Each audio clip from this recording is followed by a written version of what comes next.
minutes since we'll give Angela a couple minutes to get in here, but we should be okay if she's running a little bit late.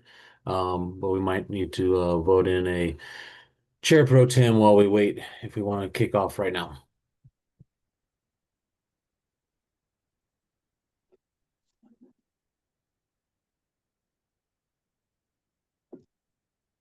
Do we have a quorum? Yes, we have a quorum right now. Might as well just go ahead. She can, jump in and Sounds good. All right, so welcome everybody to our September 2nd IRC tag meeting. We're trying to finish up the IRC proposals review today. We'll kick off with a roll call. Angela Haupt, and I'm not seeing her in the room. Dan Young, not seen in the room. Jenny Luke. Here. Thank you. Quinn Ty, let us know he wouldn't be available. Patrick Hanks. Here. Thank you. Ron Perkowicz. here. Thank you. There's Angela just now. Ken Brulette. Here. Thank you. Josh Mergens. Let us know he wouldn't be available. Barry Kurth. Here. Justin Crovalho. Here. Mariko Blessing. Here. Jonathan Jones. Not seen in the room. Leah Summer. Not seen in the room. Annie O'Rourke. And I'm not seen in the room. And just to give you an opportunity, Angela Haupt. Yep, here. Thank you. All right, with that, we have a quorum. We've got 6 seats represented, so if somebody had to leave, we can lose one before we have issues. Okay, thanks for starting. Is there anyone from the public who would like to be recognized?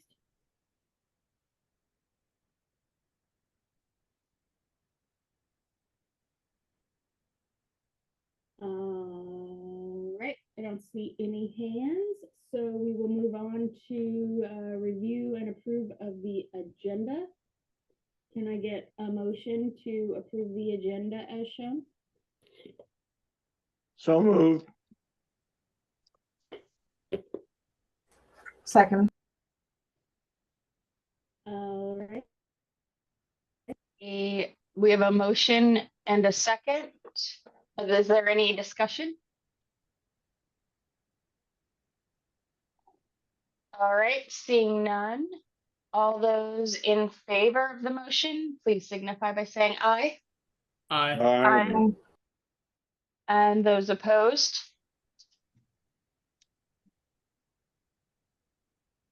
All right, that motion passes. Next, we will move on to review and approval of the minutes from last meeting. All right, here we are. So moved.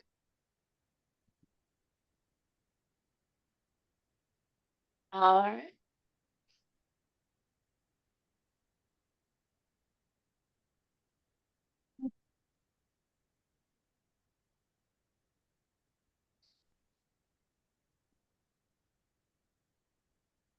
And that's all we have for that one. Seconded. All right, do we have any discussion?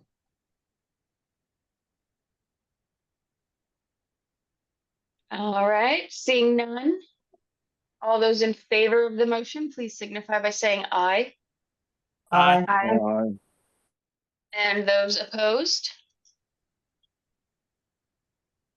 All right, that motion carries.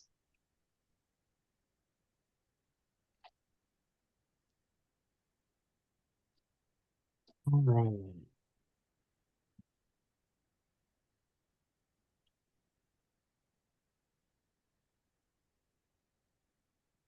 All right, and so now we will move to agenda item number 4 for the code proposals from the public.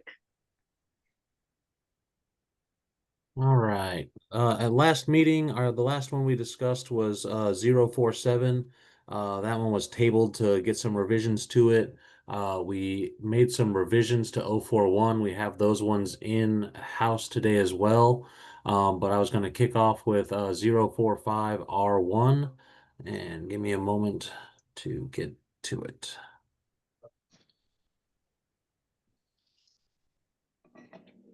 Oh, that was also one we discussed last meeting. Do we want to hear ones that are new, or do we want to kick off with this one and go ahead?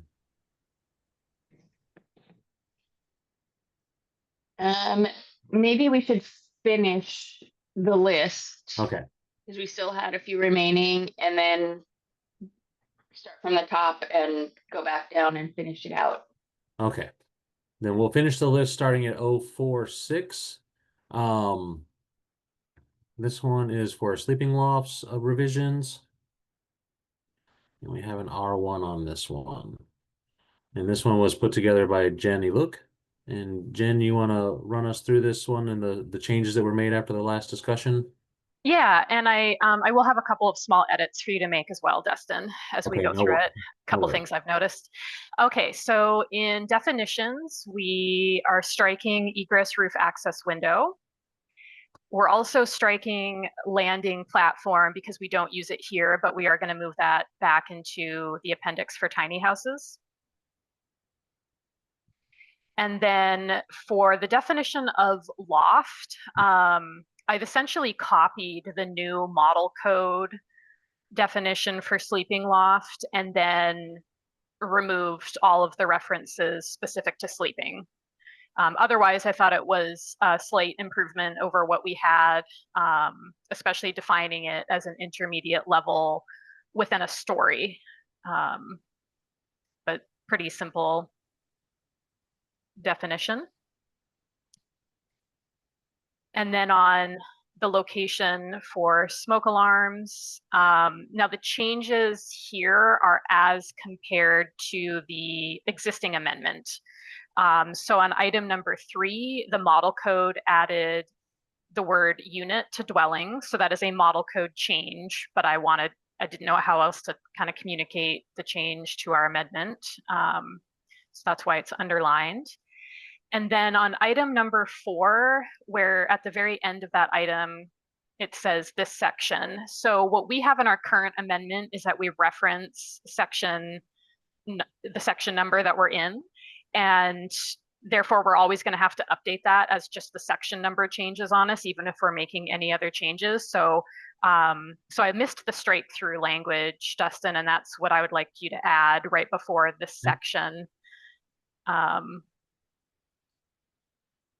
Oh, we need to add in what you're removing? Yeah, so it just said section R314.3.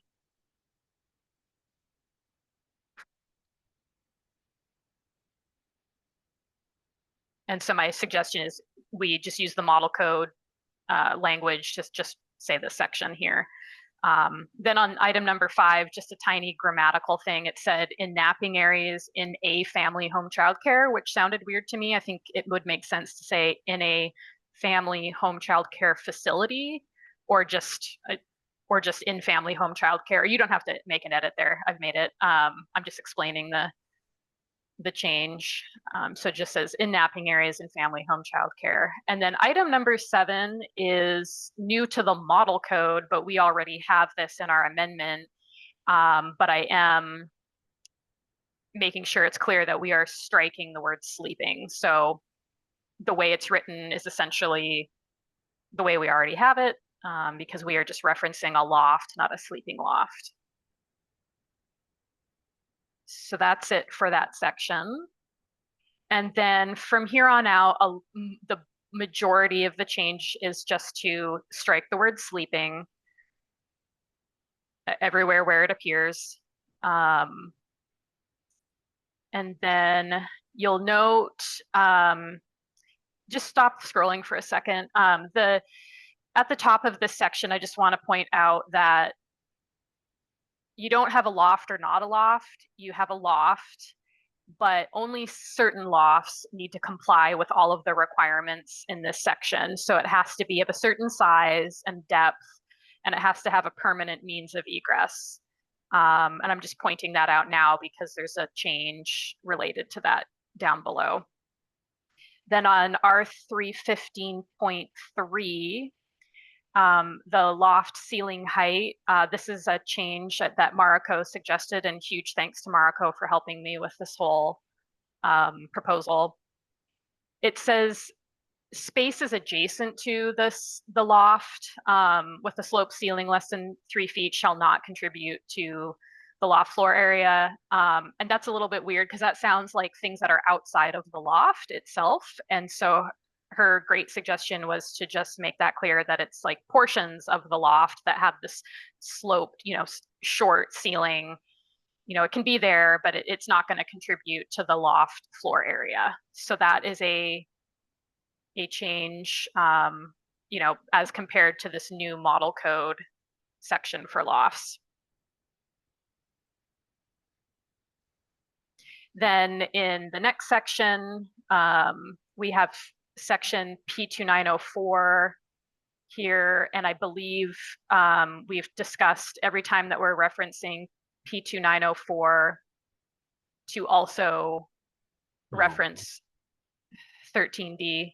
Where are you going, Dustin? I was looking for a P2904 section. I'm sorry. Okay, no, it was just the very next section. So 315.4. Okay, sorry. That's okay. So see, it's underlined there in the middle of the exception. So we could add or 13D if it sounded like that was what we were wanting to do every time we're sort of referencing the P2904 system, is to give both options, Micah? Sorry, I was totally late with sitting Dustin and Patrick, the other change. I was actually going to make a recommendation that we point to Appendix AWV, because technically sprinklers would not be required at all unless the jurisdiction adopts them. So that was the new modification I sent over to Patrick, and I was like 5 minutes ago, Patrick, so I'm totally sorry. Just so far behind. But that was my thinking, and we can get into that later. And if we want to leave it P2904 here and come back to it that after we discuss that other proposal, it's fine. But I just thought I'd throw it out there so Dustin didn't have to make any changes just yet, unless we really wanted to combine both. Because if we do look at just referencing the appendix for the jurisdiction to adopt the sprinklers, then it sends it to 2904 correctly. And maybe I'm wrong because I think we adopted them for townhouses. Maybe that's what Angela's raising her hand about. Actually, this is you get a larger area if you choose to sprinkler. Isn't that what this exception is? Is your loft can now be 2/3 if you're sprinklered. So this doesn't have anything to do with the jurisdiction choosing to sprinkler. Am I reading that wrong? You're correct, and maybe we just say sprinklers and leave it at that. I mean, I just think that it's the in accordance with P2904 would be correct. Not going to the appendix, which is the optional adoption. Sounds good. I'm wondering about that reference number to 314.3. That's the mezzanines section, the area vault lofts and mezzanines. Okay, so it's lofts and mezzanines. Okay, sorry, that just threw me for a second. I'm still thinking that means smoke alarm location, but it doesn't.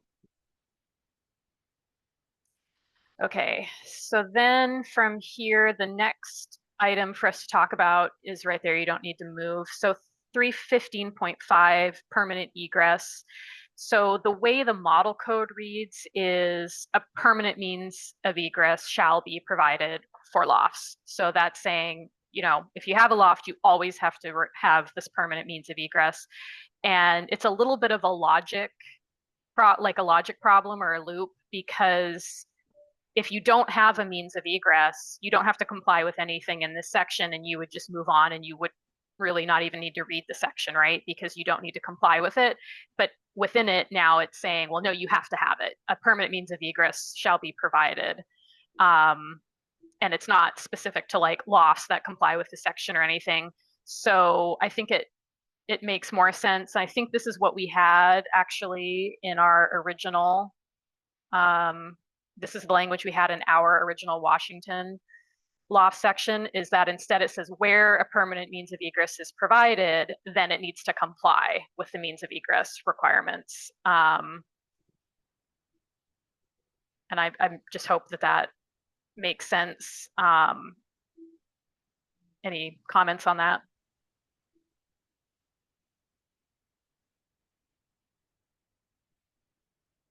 And then from here down,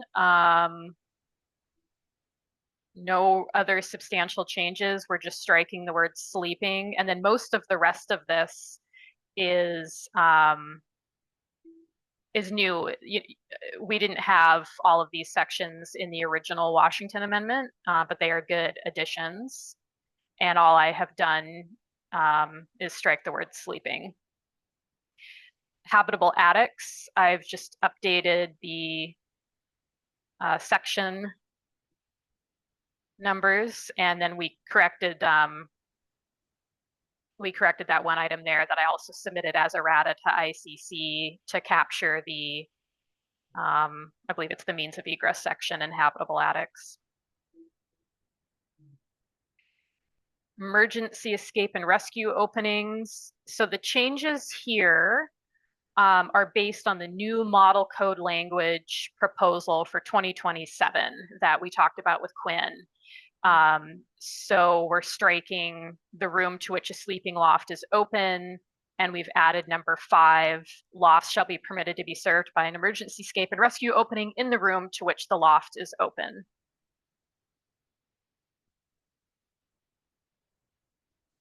Then for guards, I believe it's just section numbers have been updated.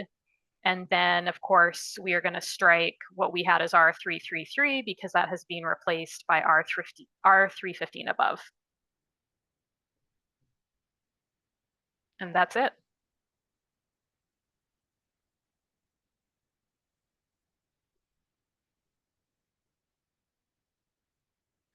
All right. Well, thank you, Jen. That was a wonderful presentation. Any thoughts, comments, questions?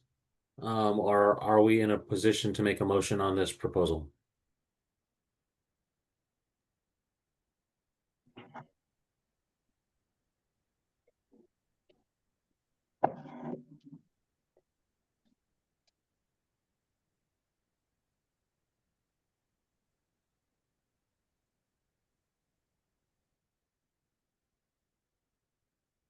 All right, Ron, you're the only one unmuted. Are you wanting to make a motion? Sure, I'll make a motion that we approve the proposal. Second. All right, we have a motion to approve this proposal and a second. Do we have any discussion?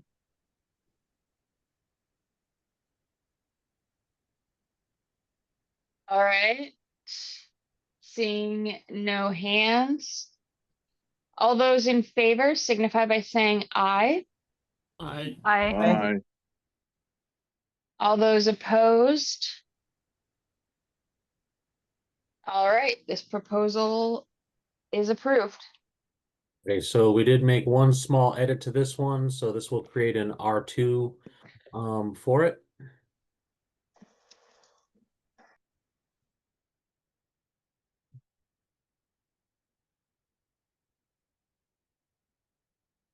All right. Next on our list.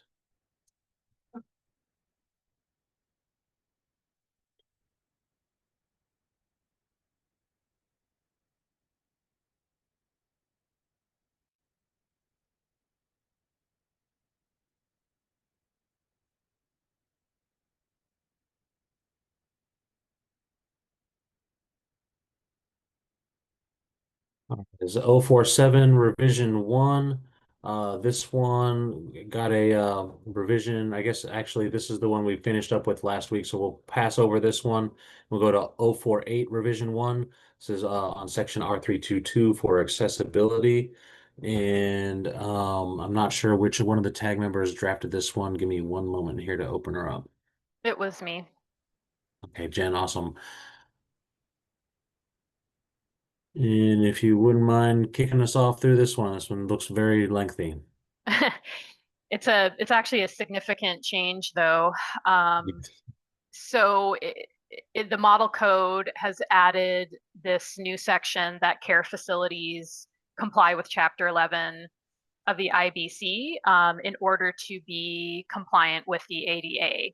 Because a business, even a commercial business, even if it is in a house, still needs to accommodate people with disabilities. And we kind of talked about this briefly, but I thought that it was a significant change and that we talked about maybe not adopting it fully for some of these other uses like adult family homes. So that's why I created the proposal. So adult family homes, they have their own specific requirements that do provide some level of accessibility, such as grab bars and things. And some of them can have ramps, but not all of them require that. So it will be difficult to try to review against both of those requirements and know what to apply. And they do, usually they think they have the ramps when they're building them new, because of course, then they can accommodate any of their potential customers. But some sites are a little bit tighter and they don't have that option. And then on family home childcare, again, it's a tough one. So, we have a huge childcare crisis in the state and probably many other states. We don't have enough facilities for as many kids that need childcare. To require full accessibility would be a significant cost increase. I recently had someone inquire at the jurisdiction where I work about converting a house to a commercial IBC childcare facility because they are one of the home daycares that have had like upwards of 30 kids. And they're trying to figure out how to keep as many kids in the house, and 16 is not enough in their opinion. But when we kind of went through, okay, well, you're on the basement level and all these things, like they would need a drop-off area with an accessible route into the building, and of course, accessible washrooms and an accessible route within the dwelling. And most of these end up on the basement level, I have found during plan review. So some of them, are going to require either an extensive accessible route outside or an elevator. So the cost would be enormous. At the same time, without requiring accessibility, they are not in compliance with the ADA. And of course, then children with disabilities cannot access their care. So this is a really rock and a hard place for these uses, and something that I just wanted us to discuss. I have a question. Where does home occupations, which are really home businesses, fall into this mix of things?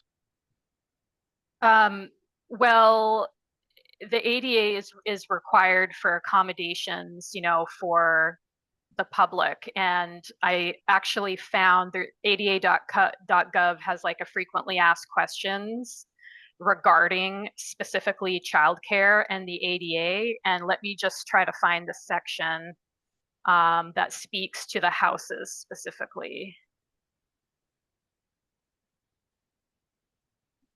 Okay, almost all childcare providers, regardless of size or number of employees, must comply with Title III of the ADA.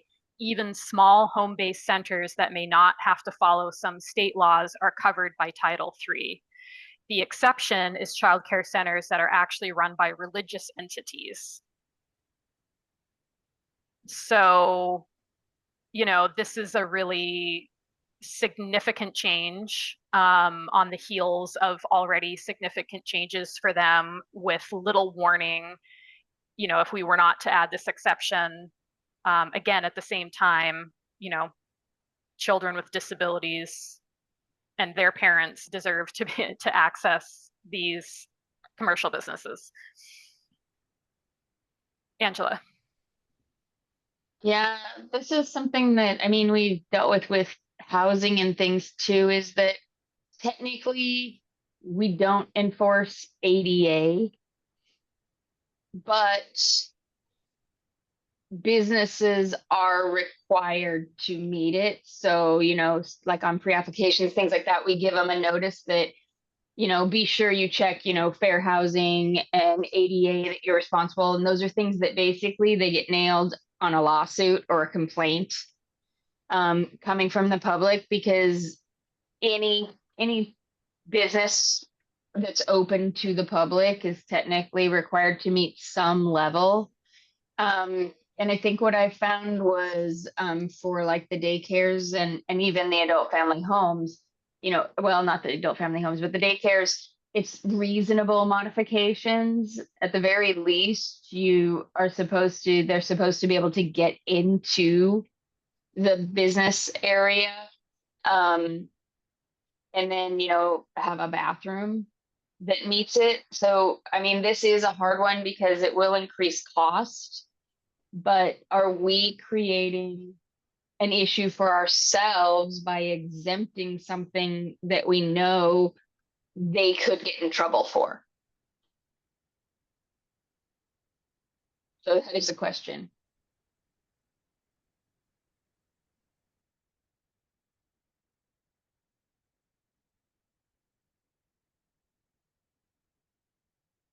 Annie. Can we legally exempt these uses? So again, we don't enforce ADA. It is not within our jurisdiction. That's a federal standard. But it's a federal standard that they're required to meet. That's why it's a conundrum. Do we exempt it, give them a heads up, and let them make a choice to wait it out until they get a complaint or something like that? That's why it's, yeah. Mm.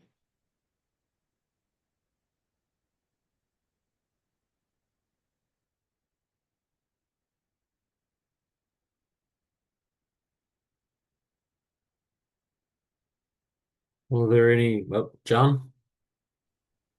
Yeah, just listening to this, I don't think we want to, as a state, put something in there that directly conflicts with ADA. I mean, you got people who will rely on the code rather than looking it up in ADA, and not everybody sends out, warning languages, and that's a whole different can of worms. When do you send out the warnings? So I understand that, yeah, there's this problem, but I don't think putting something that conflicts um, is going to be the best solution.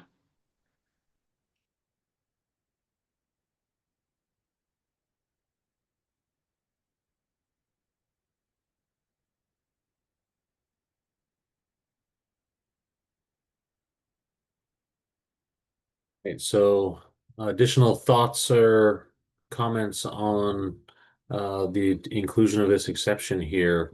It sounds like there's two sides of the fence here. Angela. So I guess I would like to see us remove that exception. And then when this goes to public comment, see if anyone has any reason that this section wouldn't apply. Because again,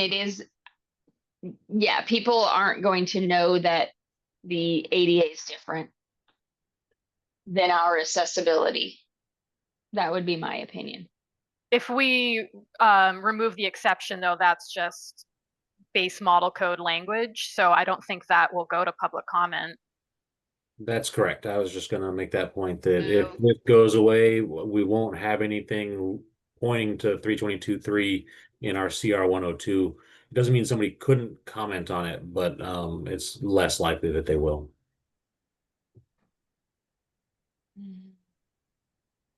And, you know, we are making a recommendation, right? We are not ultimately the deciders. The State Building Code Council is. So I guess by creating this, I was hoping that we would do what we could to try to think through the problems and, you know, just make our recommendation up the chain. But I personally am very conflicted. Obviously, I'm not making a strong case for please pass this amendment because, you know, accessibility is important, and I don't know that we want to run afoul of the ADA. And, you know, this is a change that went through at the model code, and I watched the little, you know, hearing video, and I think it was unopposed. It passed pretty easily there. So this is definitely, it's significant. And there, you know, there's probably, again, a longer term project of doing a lot more research and coming up with, you know, maybe a more detailed list of, maybe there's certain parts of Chapter 11 that we could provide exceptions for. That's not something I could do last week or the week before, you know, with a day's time to get these submitted. So yeah, it's tough. I don't know what the answer is. Mariko? Or sorry, Annie first. So how difficult would it be to create a definition for care facilities? I know we've talked about this in the past, but it seems like it might clarify a couple things.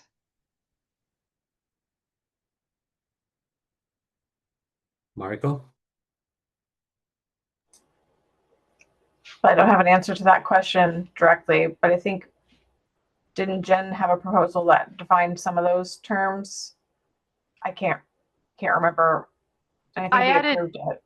I added definitions for what medical care versus like custodial care meant, but not what a care facility was. And I don't know that that would solve this problem, because then we would be defining it to exclude these uses, and then we would still have the same, you know, moral and legal conundrum of, are we really accepting these uses from complying with the ADA when you know, nothing else needs to, or nothing else can be accepted. Yeah. And what I was initially raising my hand to say was just like, I feel like I feel the same way as Jen. Was like very conflicted that like this is in the model code, and if we don't do anything, it to me is saying that like all those care facilities need to meet Chapter 11, whether it's adult family homes, family home child care, medical care, custodial care. I think all those are included in this, and that is a big deal. That's a big change. But again, like Angela said, like we aren't regulating the compliance with the ADA. But we don't want to say something that is counter to that.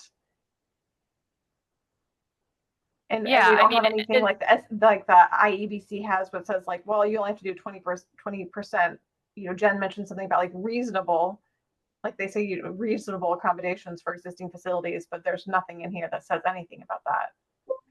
Right. So this would apply to all new facilities only. And you're exactly right. So a commercial tenant improvement, you know, for a real estate office or something would only need to inch their building along. And now then we would have this bright line of new versus existing facilities. And we already do not have good compliance at all with the current requirements. DCYF is not always, you know, fully requiring a building permit or an inspection like DSHS does for the adult family homes. Those are pretty much, you know, pretty well regulated, and these childcare facilities are not. And I know because I field a lot of inquiries from people, you know, and work with them on this, and don't see as many permits come in for them, and they still end up operating without that, without the changes that we need. I think that monetarily, I think that the cost would be so high for a lot of these, it would effectively kill the project. People would need to relocate, right? They would need to relocate to probably a 1-story house. But again, most of these facilities, or all of them, this is somebody's home, and it's only a portion of it that's used for the childcare. So typically the living level, right, which would be probably the first story of the house, that's where the family is living. If that's not the area that they're converting to be a home childcare, it's usually another level or a separate wing or whatever, right? It's so their living level might be easier to convert, and then they're going to have to do this other significant remodel to move to the basement or to the upper story, right? Move their kitchen and all that good stuff, to live kind of just kind of flip it. So it would be significant. I think it would kill new family home childcare facilities, or we would just see even less compliance with any of the building code requirements. At the same time, they're running a commercial business out of their home, and they need to accommodate the public.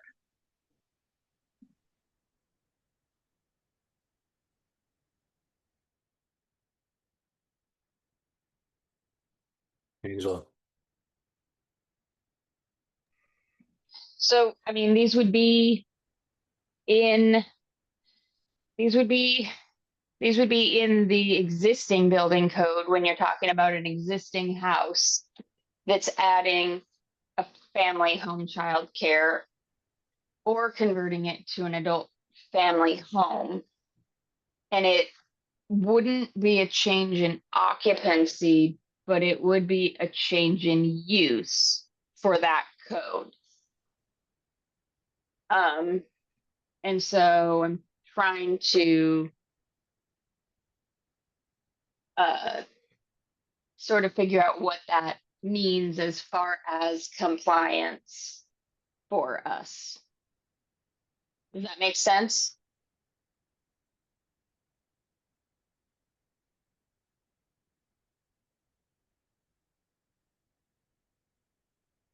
Well, it's for new facilities, not new. So when they're doing a existing structure, you're in the existing building code. You don't have to go to the IRC. It's a change in use of part of an existing structure. So the IRC itself is for new construction, isn't it? It's also for existing construction. I mean, like the adult family home section. I guess, yeah, if you're adding new things. Right. So.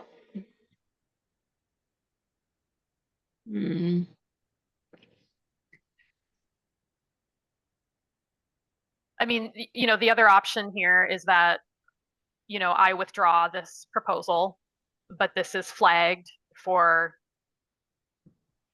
maybe a decision for the State Building Code Council to just consider the model code new significant change. I don't know if we kind of have a process for that where,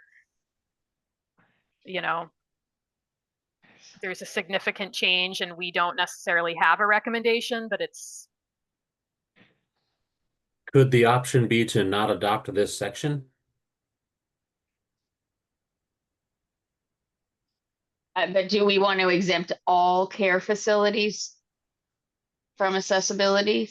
Because that's what that would do. All care facilities in the IRC. I mean, that is an option.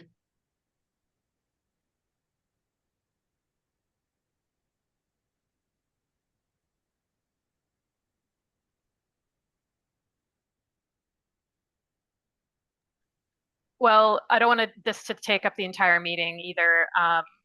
It doesn't sound like we have a clear direction from the tag of which way to go on this. Patrick? Yeah, looking at the proposal for the IECC, they referenced the ADA, and it looks like they crafted this in mind. I I'm not an expert in the ADA. I don't know if it has any like state preemption requirements, but it sounds like at the very least, this, we're not in charge of enforcing the ADA. So whether or not we require these things for at-home family childcare, it's the ADA still applies. So whether or not we remove it, maybe it'll increase the likelihood that people can, try to slide by and get away with not complying with the ADA. I guess probably what the State Building Code Council needs to consider is what approach it wants to take if laws don't directly, dictate that the code does something or that the State Building Code Council does something. I've seen in other areas where we try to make sure, if there's a health regulation or if there's, some other type of thing from another department, we try to make the code, or in the past, tags and the council have tried to make the code match just so that it doesn't get missed. But if the State Building Council wants to take a different approach and just sort of be agnostic towards it, is there a way that we can I don't know. I guess because the law says we have to approve this, so there's not really a way that we can forward something without recommendation.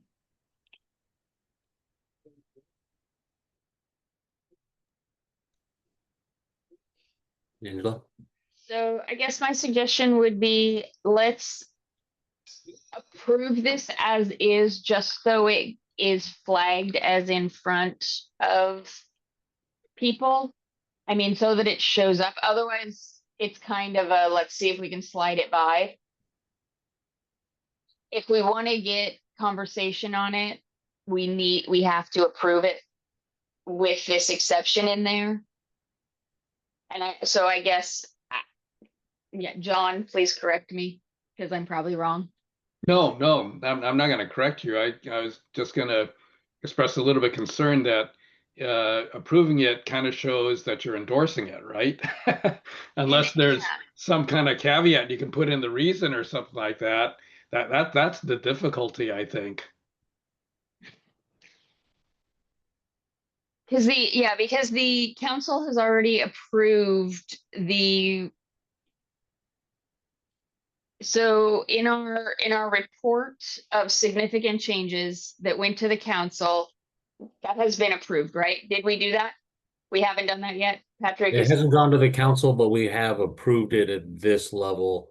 And so the path forward is to go to the BFRW next week. Okay, so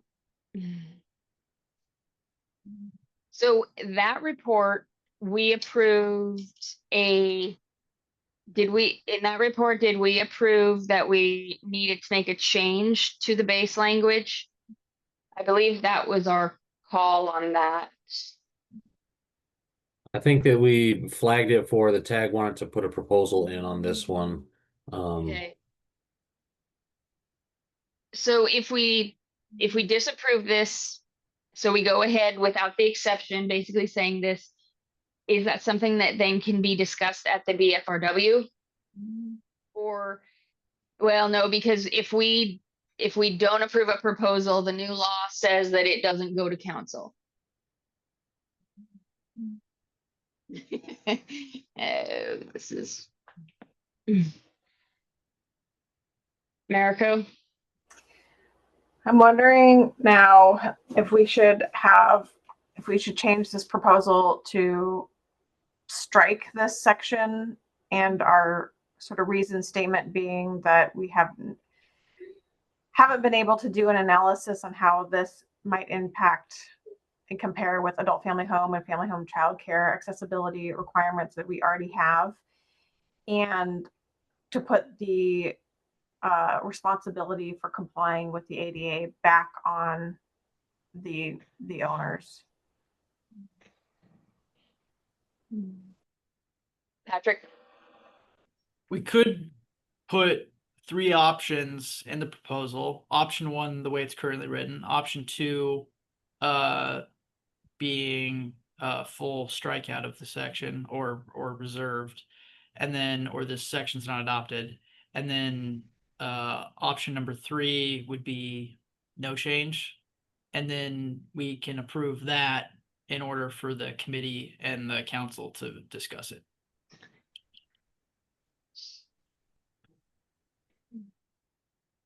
Can we do options like that? I thought we had to put the language in there verbatim, like one. No, Or we have put options in our CR 102 documents before. It does kind of convolute the stuff, but it's been used as a mechanism to get comment on, items just like this where there's you know, some need for some additional input. The council can also choose to accept one of those options for CR 102. So then Exactly. basically we're approving different options of code language that the council or committee then can then decide which one they want to go with. Or do 3 separate proposals. We could Well, do it would that. be 2 proposals. Because the point. other Yeah, proposal would it's- just be base language. Right. I mean, also, again, yeah, this is just a reaction to the significant change. We also don't need to make any recommendation, right? But are they real? How badly are they relying on us to sort of flag these types of things versus are they going to spend? I'm assuming they are, right? They're not going to spend a lot of time looking at each significant change of the model code. They're kind of counting on us to do that work, right? Well, that's where the report comes in, and Dustin, you do go through the report. We could also, so with can the we just, council, and so yeah, as a note on that, there could be a note that this is, what we've done. John? Yeah, I think if you go with 2 separate proposals, then you have to approve one, or you either have to approve both, I guess, or 3 proposals, whatever, approve them all, or you disapprove one, and again, you're kind of picking one. I kind of like Patrick's option of the 3, putting the 3 options in the one, and then the whole thing goes forward as one proposal, and the BFRW and the council can decide which ones they like or don't like, and at least give some direction. I think that sounds like a pretty viable option to me. Mm-hmm. Yeah, I agree.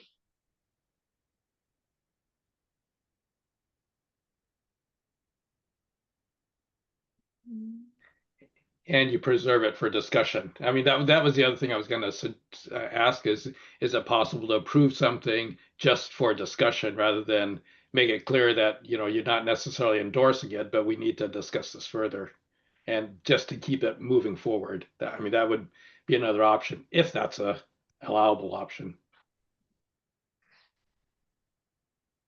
I like the 3 options.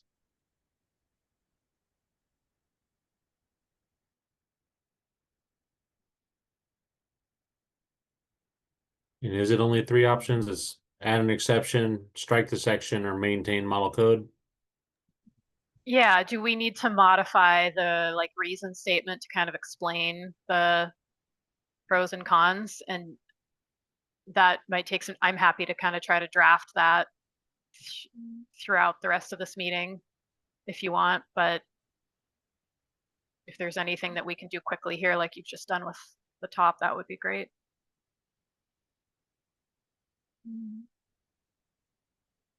So the very last sentence, you could,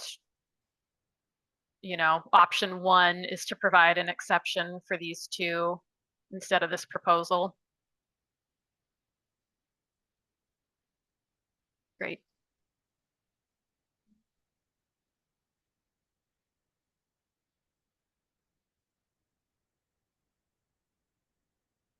And then you could say at the end of that sentence, but that, then these two uses would be in conflict with the ADA.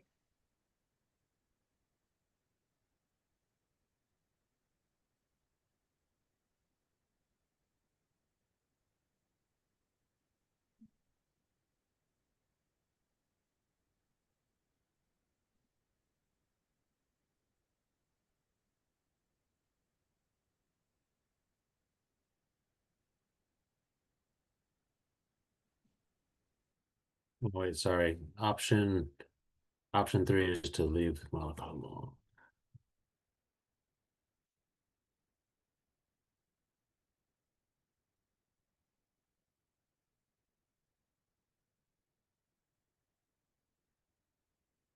Does that work for updating the reason statement for everybody? Okay, and I thought I saw your hand up, Patrick. I was just gonna say, ideally, when tags, in my opinion, when they make changes, they should make some change to the description, but historically that has not occurred. So it would be in line with other things that the tags have done where we make an amendment live and then that's all we change is the code language.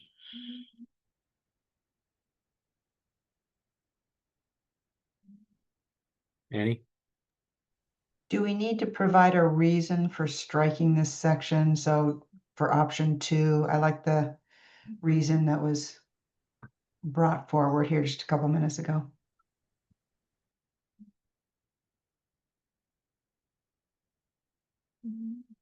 So the reasons for striking it would be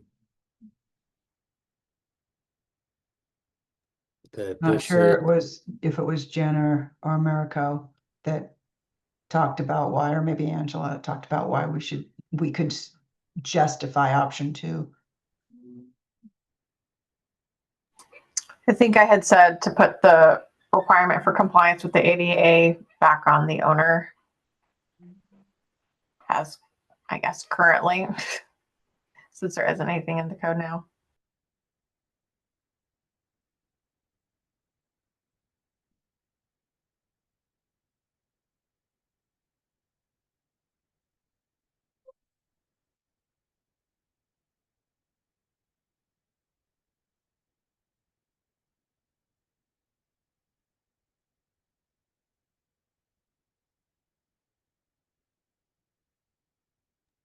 Excellent suggestion, Patrick. Thank you.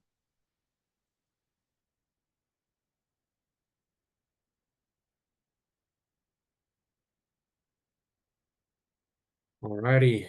Well, do we have more we want to change on this one, more to discuss on this one, or are we in a position for moving this one along?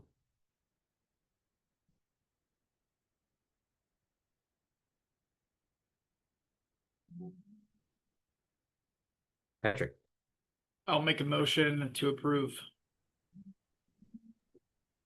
Second. All right, we have a first and a second. We have a motion and a second to approve this as shown on the screen.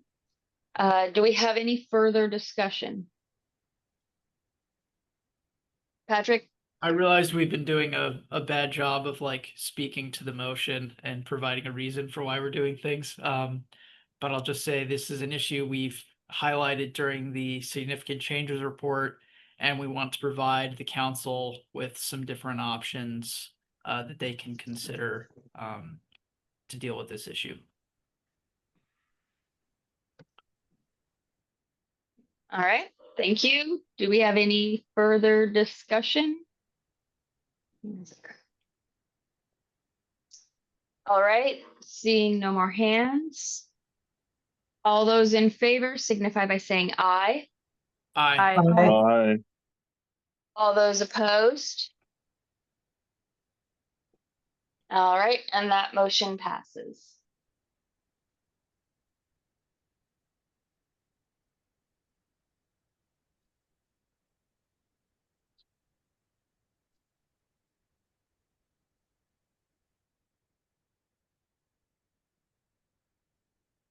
Thank you, Dustin, for making all those changes on the fly like that.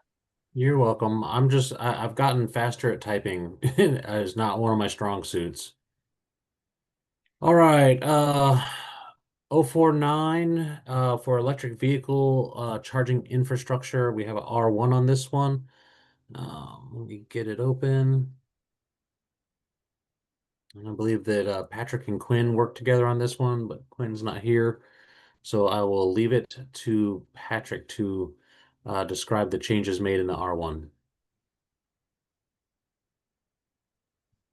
Yeah, I think all the R1 is putting this in a full code change form. The original document it supplied was just kind of get the tags feedback to make sure we go in the right direction.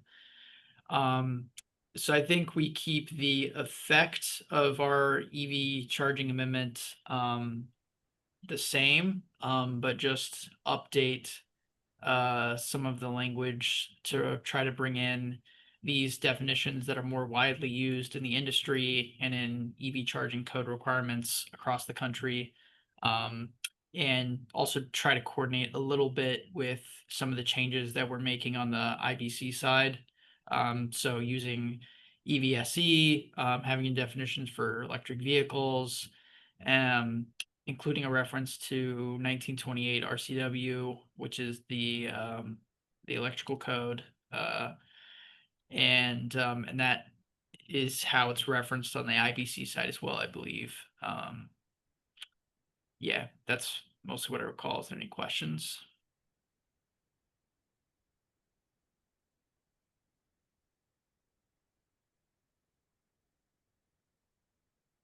Not seeing any hands coming up.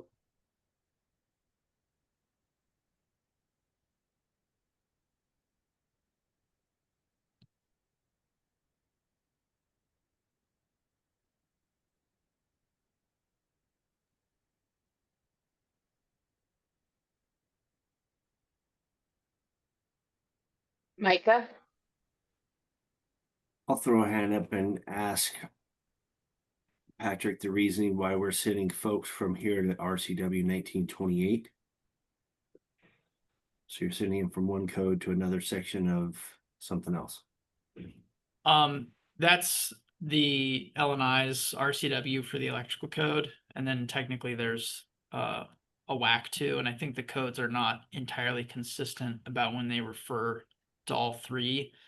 But my understanding is essentially anytime you're doing something electrical, it'll need to be done in compliance with the state electrical code, which generally is NFPA 70, but the more proper way to reference it would be to point to RCW 1928 or the WAC, because then if there's any it's just like if another code wanted to reference the IRC, they could say the IRC and then somebody'd have to go reference the state version of the IRC, or they could say in compliance with 1927A and then the WAC number and the IRC, if that kind of makes sense. At the end of the day, it doesn't really change requirements. Anybody putting in EV charging stuff is going to have to comply with the state electrical code. We're just trying to make it a bit more clear. And I believe that's how we refer to it on the IBC side as well. Okay, that's the only thing I kind of struggle with. 1928 is very large. You're not specific in what section. So there's a whole lot of RCW 1928. So it's just very general, and I think it's probably not very user friendly in the end. I think if you're just putting in NFPA 70, maybe if you just added or like as amended by the state or something, or as adopted by whatever, but I think sending them to the applicable requirements of RCW 1928, trying to figure out what those are for this specific item, I think is a little just onerous to me as if I was the end user of this. Thanks. Angela? I was just gonna say, this was the only time I'd ever seen a reference like this. Then I did a search of the RC of the 21 IRC, and it's referenced once under solar energy systems also. But again, like Mike has said, if if we can refer to the more specific section that applies, because that is kind of an issue when you just refer to the whole big thing. It does get a little non-user friendly.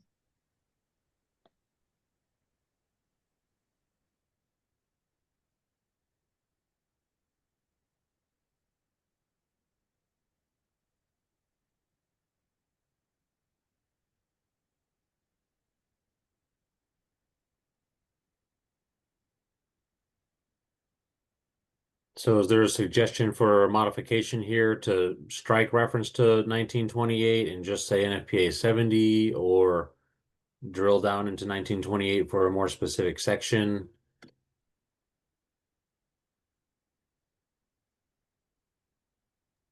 You're looking at me, I would strike it and just point to the NFPA 70 and leave it there.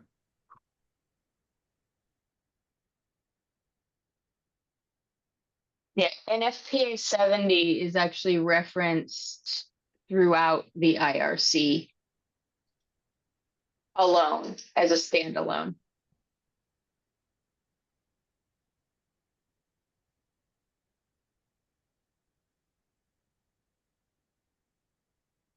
But does anybody else from the tag have any opinions on this? The model code just says with accordance with NFPA 70. So if we're going to strike 1928, we can strike the applicable requirements of chapter 1927 or 1928. That section there pop out. Is anybody in favor of that, against it?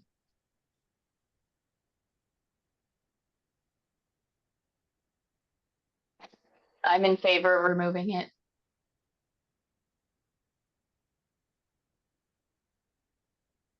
Okay, then I will Do strike you have that. an opposition to that, Patrick? No, I was just trying to make it Okay. consistent with the EV stuff on the IBC side, but it's whatever. I appreciate it, Patrick, and I have a lot of issues with the the EV stuff on the building code side too, but that'll have to wait till public comment. Yeah, let's not go into that. It sounds like for the next code cycle, there's 3 or 4 reference things that the SBCC should form like a work group on cleaning up. Yeah. Yeah. A cohesive opinion. Any questions on anything else?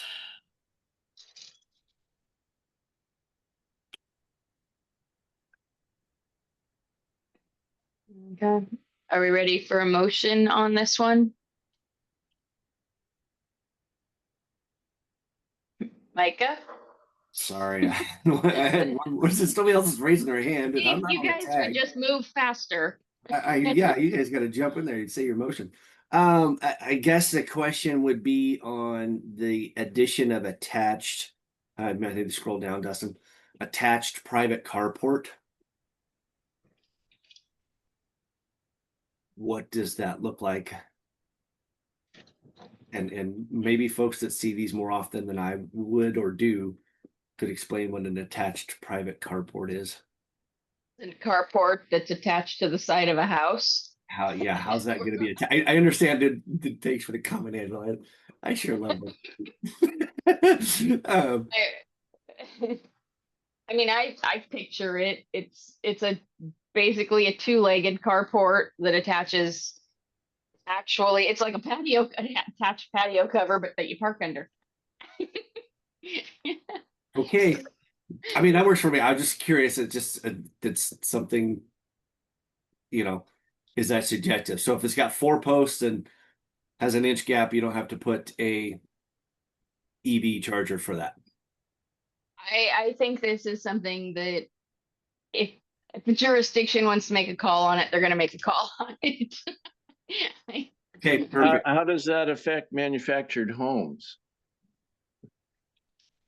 If you put in a new manufactured home with a carport attached, Do you have to then put in an EV charger? Yeah. Manufactured homes need to meet the same code as other houses. So if you're gonna, on the site, add a carport, that would be mine. Oh God, Jen? I think there is a definition for carport in the IRC. So It just says open, I think, on 2 or more sides. Micah? Yeah, and Jen, you got there before me. That's kind of where I was headed to. I just have some concerns with that. I guess is what I'm reading now, and Patrick, you can correct me if I'm wrong, is you would only have to install the EV for new dwellings if they had an attached garage or an attached carport. Beyond that, if they just have a driveway with parking, they don't have to provide this EV infrastructure. So that is lessening the current standard would be my question. And then of course that goes to the whole carport question. You know, I would, Ron, that was a great question. For manufactured houses that do not have an attached carport, even though it would considered to be a new dwelling unit, you would not have to provide EV infrastructure for that dwelling unit, is how I read that. Unless you put a carport attached to it that was supported by the home. With your LNI alteration permit. Well, yeah, although LNI usually doesn't say anything about alteration permits if it's a lightweight, and I'm not quite sure how they get that definition. But if you put a carport adjacent to a manufactured home that had 4 posts, another in theory self-supported, then you would not have to put an EV charger. The current model codes or the current state amendment only applies to new dwelling units with attached private garages or private carports. This proposal makes no or Quinn and I didn't look at making any changes to the requirements of the current state amendment. So these are interesting issues that people bring up, but that's just all we did was take the model code language, the new model code language, and mesh it with the state amendment and then renumber it so it matches the new numbering.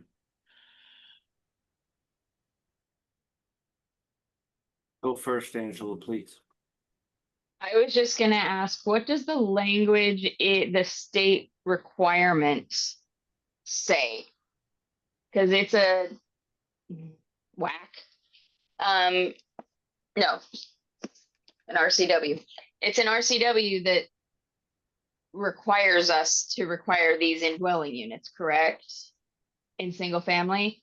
So what does it say? Because if it just says that it needs to be provided for new dwelling units, then we would need to change this to comply. Micah? That question will open up a whole different world of debate. As the previous SBCC member, I voted against this proposal. I think BIW also was not in favor of it because it went beyond what the legislation was supposed to do. We can bring this back up. When the legislation changed, it had R3 occupancies. At the very end of the session before it got voted, they struck out R3 occupancies. The SBCC during the last code development cycle took that as, oh, we're supposed to now require EV for 1 and 2 family because they struck R3, but 1 and 2 family is not an R3 occupancy. It would be built out of the building code. So there was a whole debate on that question, Angela, what this applies to. So yes, it's going to be in the SRC, or sorry, the IRC now, based on the council's previous action. But what Patrick said was correct. If I don't know if Dustin wanted to pull up the RCW, it does indicate that this only applies to attached private garages or attached private carports. For the charging language or the application, which is 309.6.1. So I guess that's my question too from Yeah. Patrick. It's you're showing that as underlined in that section, but technically it already exists in the WAC rule.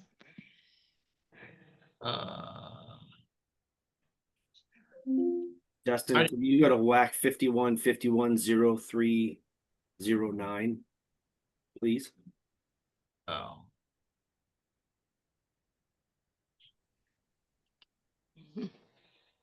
I might have messed up the format. That should answer your question, Angela, what the current amendment is.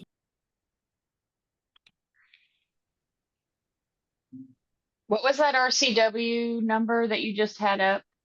1927.540.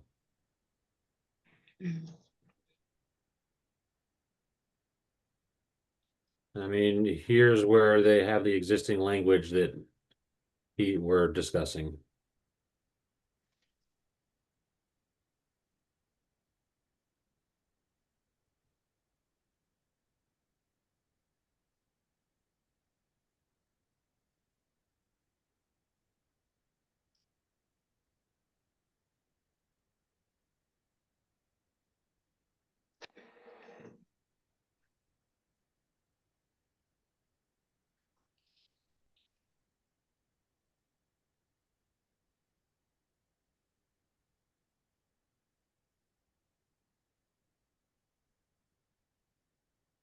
Oh no. The private garages or attached private carports in the current amendment, there's an application subsection. And I'm proposing striking that. And so then I moved the sort of the requirement language to be in the that section. Dedicated circuit section.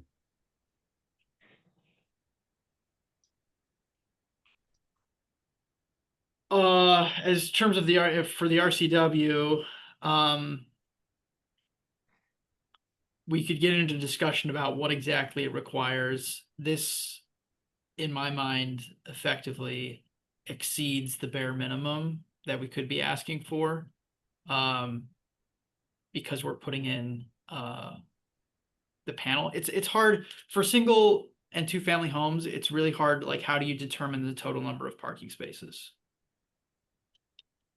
Do you do it based off what size the garage is? Do you include all of the driveway space? I think having the one panel is very sufficient, especially considering this is a statewide requirement and there's a lot of jurisdictions that have barely any EVs right now.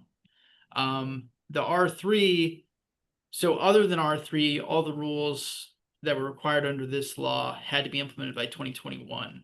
The legislature just changed it so that R3 has to be implemented by 2024, which we're past that point. So that's why now it's in here. I say just keep it as is and don't increase it.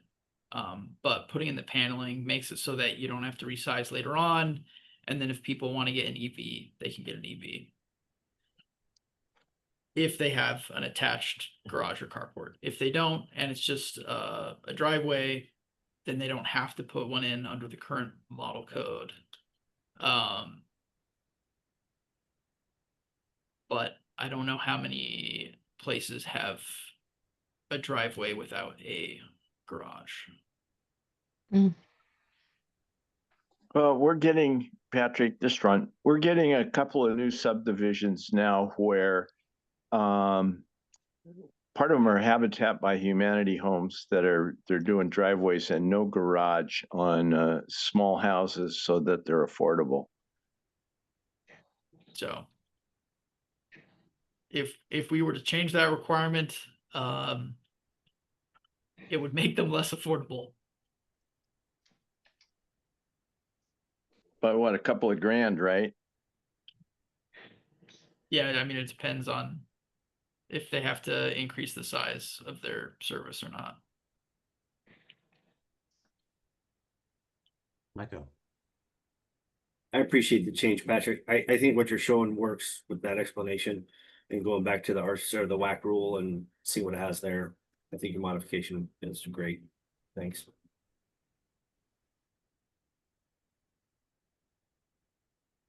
And then we're retaining the exception for if there's no public utility or commercial power supply.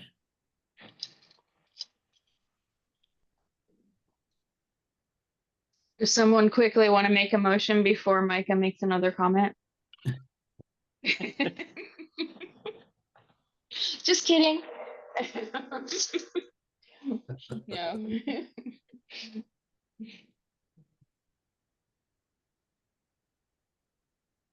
Okay.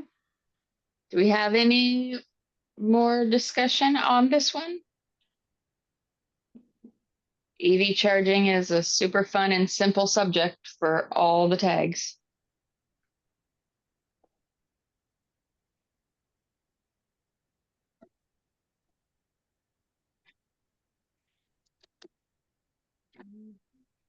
Annie? I'll move this forward as amended. I'll second. All right, so we have a motion for approval and a second. Do we have any further discussion?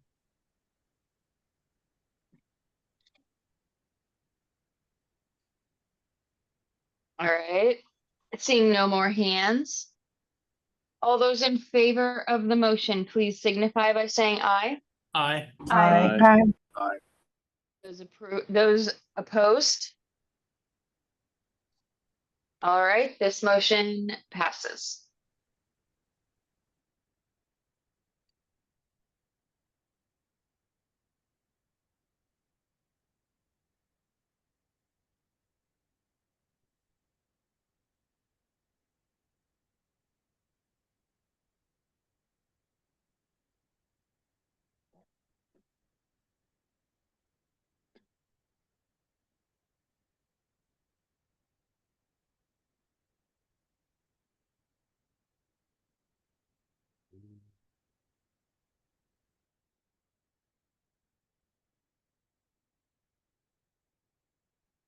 All right, that brings us to Appendix BB, Tiny Houses, Proposal GP2050R1.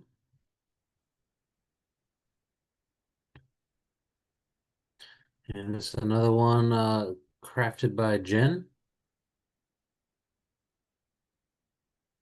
And just let me know where you'd like me to navigate to, and I'm happy to scroll through there. Yeah, to the definitions. So we have struck egress roof access window because we don't call for it anywhere. Landing platform, I am suggesting to restore it here because we use it here instead of going to chapter 2 for it. So that's an update to our amendment. And then we have created this new definition of loft in chapter 2. So go to chapter 2 for that. And then we have added the word unit to dwelling for tiny house. So it's specific to a dwelling unit and struck through the term sleeping. So we still just have a concept of a loft here.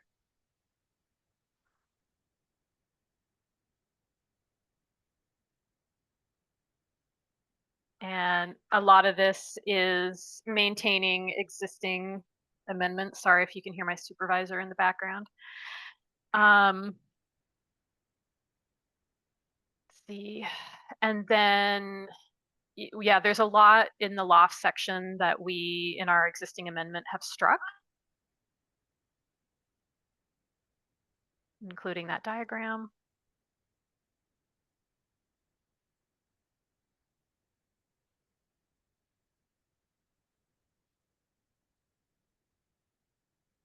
So air leakage is where we have made some changes. So basically I was trying to just reconcile the model code and our existing amendment. So this is still keeping in the spirit of the existing amendment and much of the language. We've updated the cubic feet per minute leakage rate, which apparently this is a suggestion from Jonathan Jones, and this is keeping it consistent with the updates across the rest of the codes. And then we have defined our own leakage testing. So in our existing amendment, we have struck that sentence of to look at section N11. And so I'm maintaining all of the rest of our existing language here, with the exceptions of restoring some language that was previously struck for the dwelling unit enclosure area. And this sentence just explains what that is. So that seems helpful to have it here.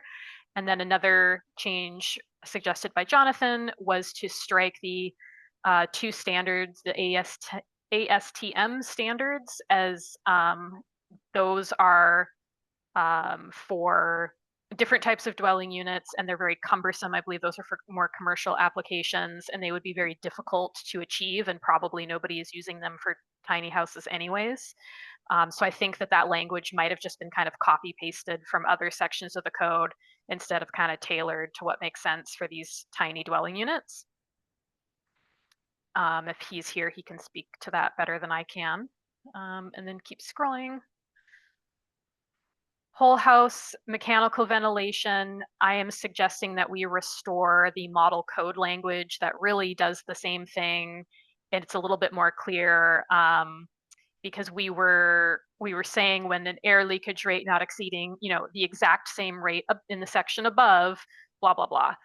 And we could have just referenced that section, and that was my initial thought, but really the model code language is basically already doing that and has the same effect. So this will save us from having what I believe is just an unnecessary and a little bit confusing amendment.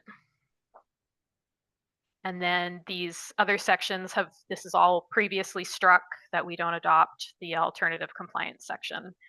So again, it's really largely maintaining what we have. Most of the changes were just kind of these little tweaks like this and the definitions, but nothing significant. And hopefully less controversial than my last proposal.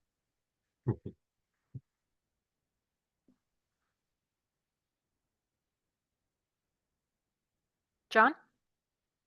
Yeah, Jen, the only question I have on this one is the kind of minor editorial. Do you really need to maintain the loft definition at all, since it's just a pointer? And, we got the loft definition in chapter 2, and the appendix does say you comply with the code unless otherwise, amended here. So I kind of don't think you need to keep anything on the loft definition.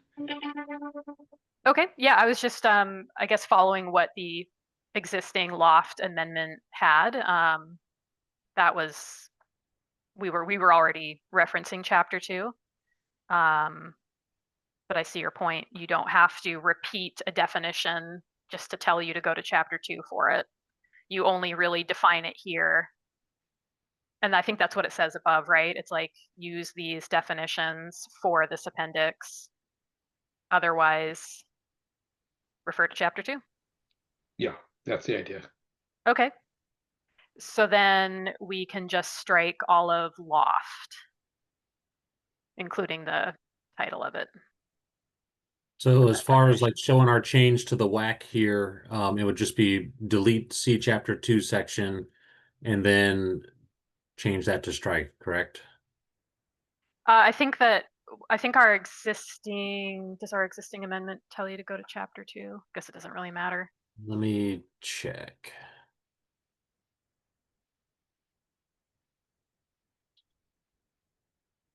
Yeah, it says see chapter 2. Okay. Then we need to. So then, I mean, yeah, so you could just put see chapter 2 and strike that instead of.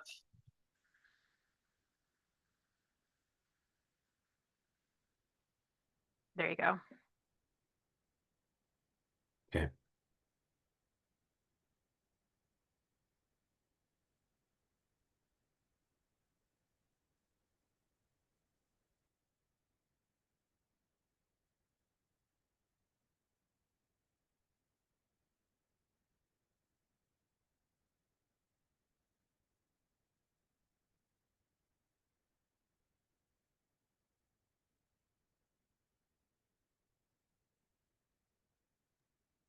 Oh, Micah, I noticed you had something to say. I was gonna say since we have radio silence, we could do the same for landing platform since we moved that into chapter 2 for Washington. But we struck it there, right? In my other proposal, we only use it in tiny houses, so I think we're striking it in chapter 2 and moving it back here. So we're not using a landing platform if we have a loft in our loft. I Okay, don't think cool. so. Let me look real quick. That was it. I didn't know you'd modified that in another proposal, so I'll be quiet. Thanks.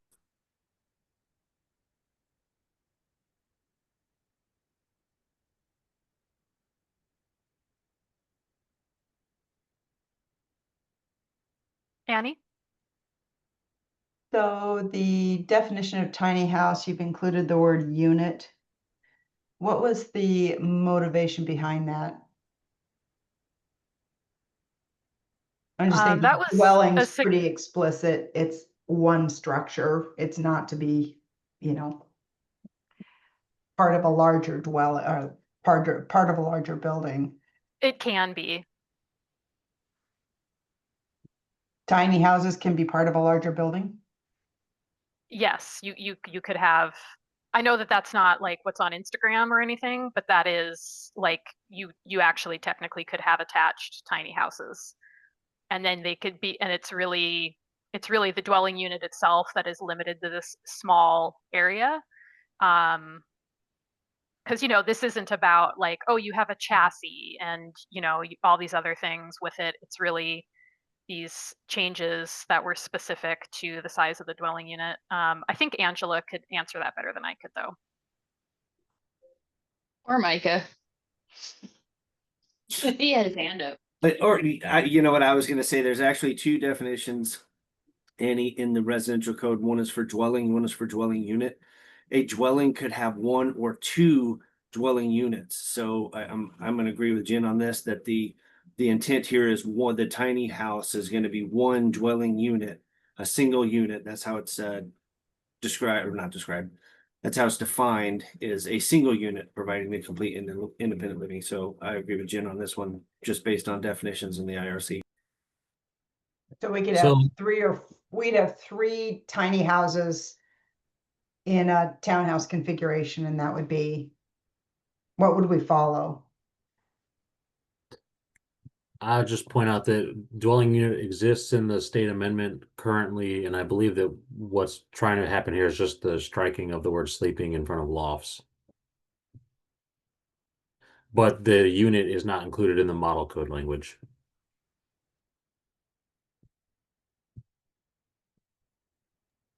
And just thoughts on your townhouse question, Annie. I still think the individual townhouse unit is defined, but the townhouse is 3 or more townhouse units specifically. So that, again, you could, if it's a townhouse, you're going to have, and it's, you're considering those tiny house townhouses, but that'll tongue tie you quick. Then you would still be the individual tiny house dwelling unit, similar to a townhouse unit.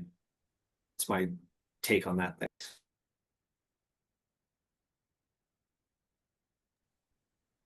Isn't an attached tiny house what we're calling an attached ADU? No. An ADU isn't limited to 400 square feet. Okay.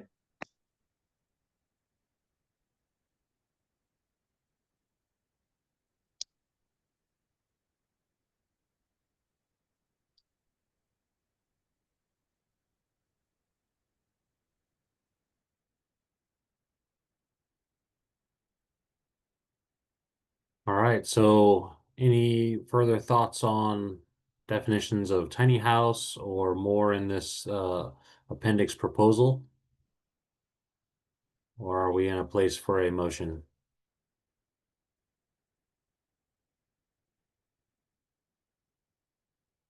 I'll make a motion to approve.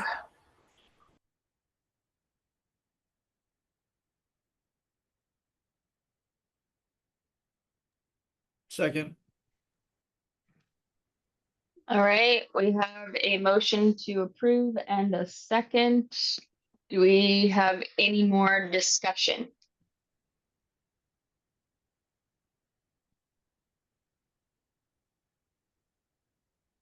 All right, seeing no hands. All those in favor, please signify by saying aye. Aye. Aye. Those opposed? All right, that motion passes.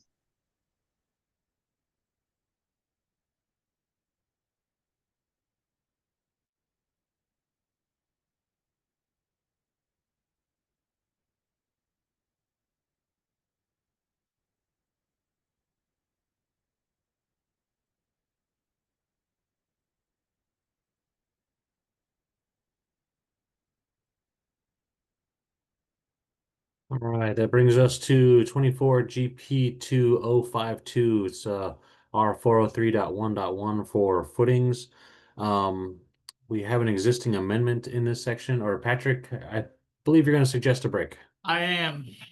It is that time that we traditionally take one. So, how about we get back here at 10:40?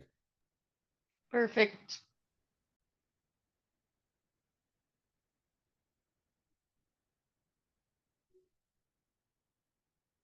All righty, we are back from our break. It's 10:40. Brings us to proposal 24 GP2052. This one is one that I drafted on behalf of the tag to incorporate a model code change to an existing amendment section.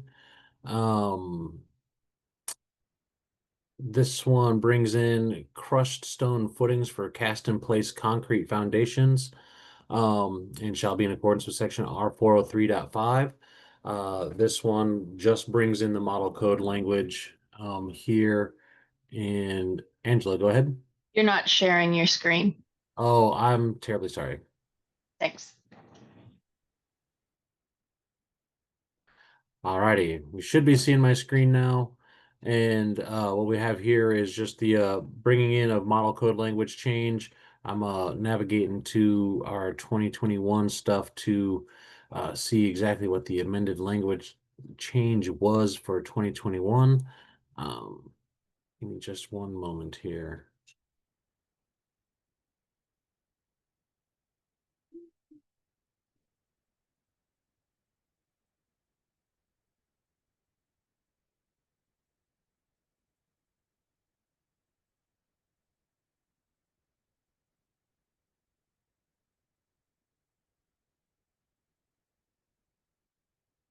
All right. So here's our 2021 model code language 403.1.1. We changed the section reference from not sure what it was changed from, but we had the 1001 and essentially added an exception here. And so what I'm showing in the proposal here is changes to WAC language, not to the model code. And it's essentially just bringing in new model code language identified in our existing amendments report. For the economics on this one, there is a small cost impact here. And this is the impact information from the code change proposal at the IRC, and doesn't bring a ton of change, but it should decrease the overall cost of construction by bringing more flexibility and options to the builders. And that's all I got. Is there questions or comments on this one?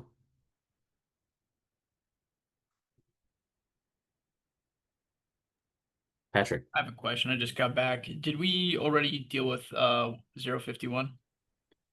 051. I do not believe we did. Okay. I just want to make sure. I have that we approved it at our last meeting. Oh, okay. Thank you. You're welcome.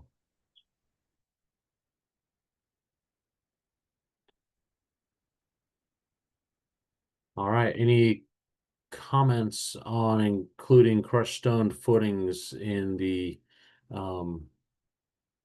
sections here?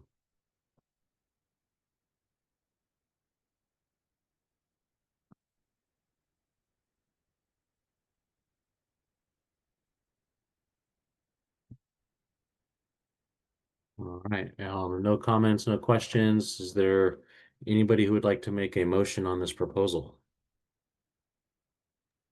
I'll make a motion to approve. Second. All right, we have a motion to approve and a second. Is there any further comment or discussion?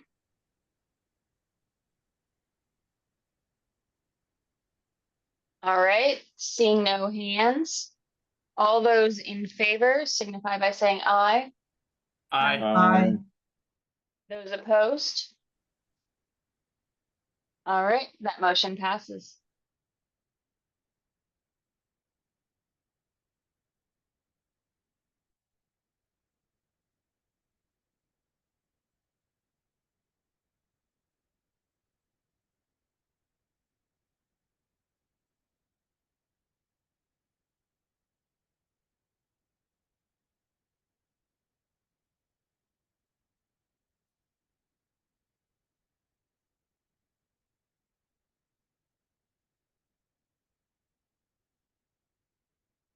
All right, that brings us to 24 GP2053. And I believe that Josh Mergens was the drafter on this one. Yep. And he hasn't been here so far today.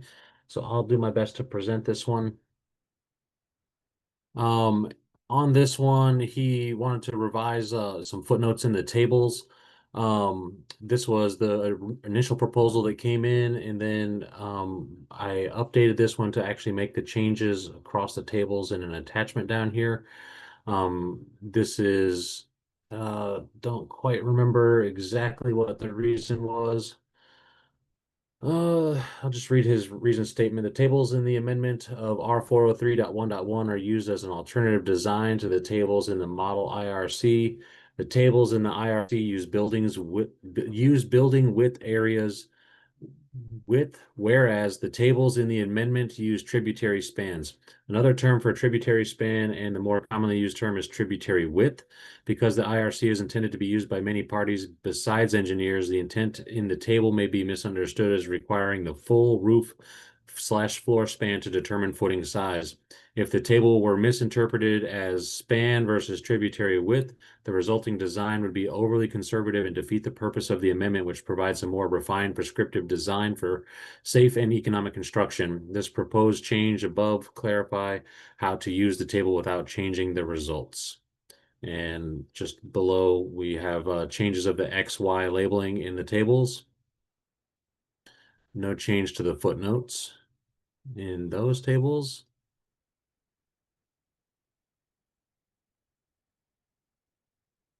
And then we have some changes in footnote B in these changes or these tables down here, and just correlating that language change.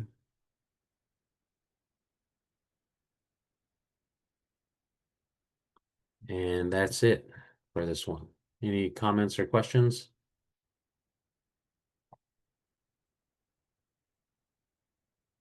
All right, not seeing any hands coming up. Are we in a position to make a motion on this proposal? So are the changes that you added, is that to show what it would look like? What do you suggest? Yeah. So what I got back from him was to revise the vertical access labels in all the tables from floor span to the width of floor. Same thing for the horizontal access label for roof span to width of roof. And all the footnotes changed as seen below. And I just, as an attachment there for clarity, put it in there. John. Maybe it's outside the scope of this particular proposal, but I'm just wondering about these tables where they need to be updated for the new snow loads. And then how the new snow loads have been designated in ASCE 7 and in the IBC. Yeah, as you know, some of us are aware there's some things going on at the IBC to modify some of the snow loading, and just don't know, has this been correlated with those, with at least the new snow loads and how they're designated? I don't believe that those have been correlated into this, but I know that Josh was looking at these tables, and we had lots of sections flagged for additional input with snow load, and I believe that Josh's tack at the time was that they weren't going to ultimate, they were still using allowable stress design, and he didn't flag these for any revisions to the tables. But John, I would be curious would you recommend that occur to correlate some of that stuff right now? Yes, at some point. I mean, it would be best because the whole point is to either use what's in the table, designated by the jurisdiction for snow load, and it depends if are they going to be converting that to allowable stress, or are they going to continue to go back to what ASC 7 uses? It's a matter of just correlation, I think, and being clear that if we're going to keep this, that these are allowable stress, and there has to be some kind of conversion going on with that. Okay. So we haven't correlated these tables. There's no revisions to the tables proposed at this point. And I'd have to go check in on the other snow load stuff that we've got going to see how that can all be correlated across the code. Anybody have thoughts on correlation issues that John's raising?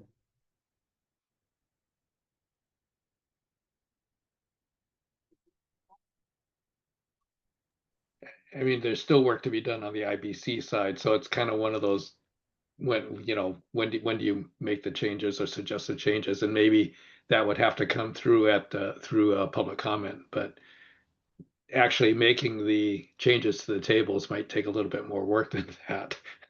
I agree. I'm intimidated by the prospect, honestly.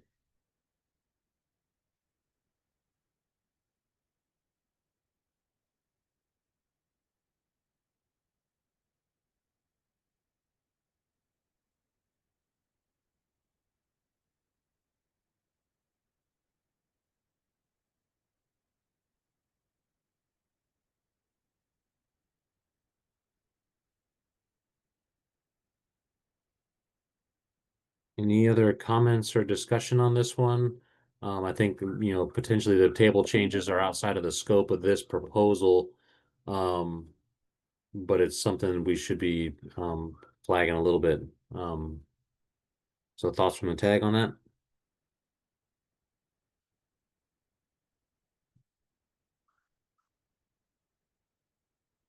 I guess I don't really understand what the issue is. I'm not fully understanding and doing my best guess on this one is that with snow load changes, the values in lines on these tables would change to correlate those changes here as well.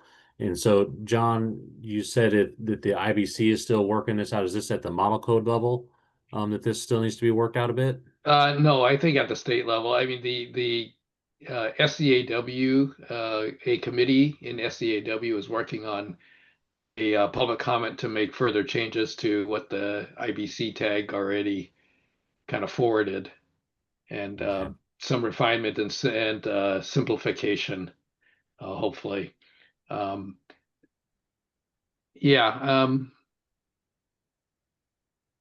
These are the only question I would have a little bit, and not obviously not being in the conversations about this, is that the tributary width, and I can't is being in feet, which I guess that's yeah, okay, never mind. I think that's probably okay. That's fine. Okay.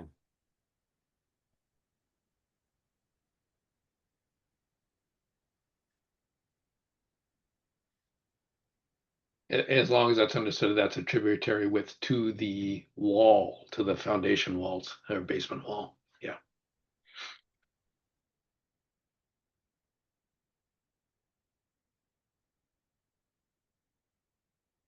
So as the code adoption process ensues, SEAW is going to make some proposal comment changes on proposals within the IBC, which would then trickle down effect to this one.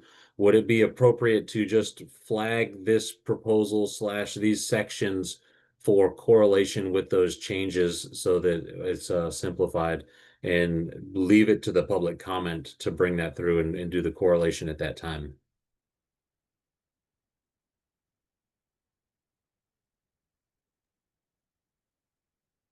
John, go ahead. Yeah, I think that would work for now. Okay. So with that, is there any other comments or discussion for this proposal? Or are we in a position to make a motion? And if we are, I would just, that motion to flag this for public comment correlation that's anticipated.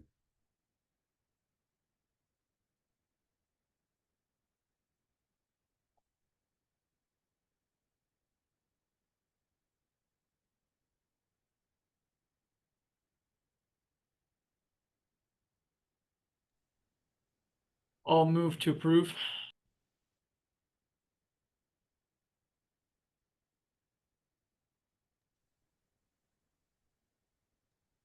Second. All right, we have a motion and a second for approval of this proposal. Do we have any further discussion? All right, seeing no hands. All those in favor signify by saying aye. Aye. Aye. And those opposed? All right, that motion passes.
Okay, before we get to this 0541, I wanted to run back up to the top to the other ones we haven't passed fully through yet.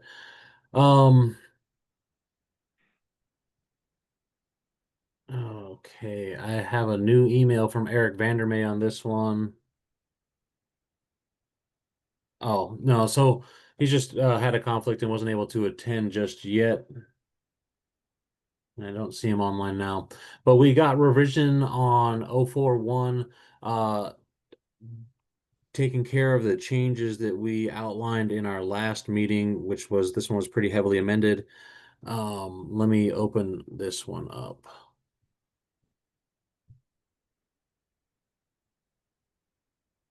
And the motion made at that meeting was to approve the document with the changes that are made now to be reviewed by the BFRW committee. And I wanted to touch again on this one since we have the opportunity. Changes made starting here at distributed whole house ventilation. There was a reference in here looking, hold on a second. This is the wrong version, I'm sorry.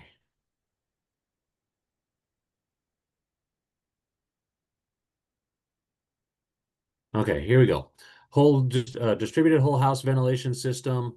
The reference here was to 402.3, which is the wrong section, and there's a new section in the model code that addresses this. So Eric provided this reference.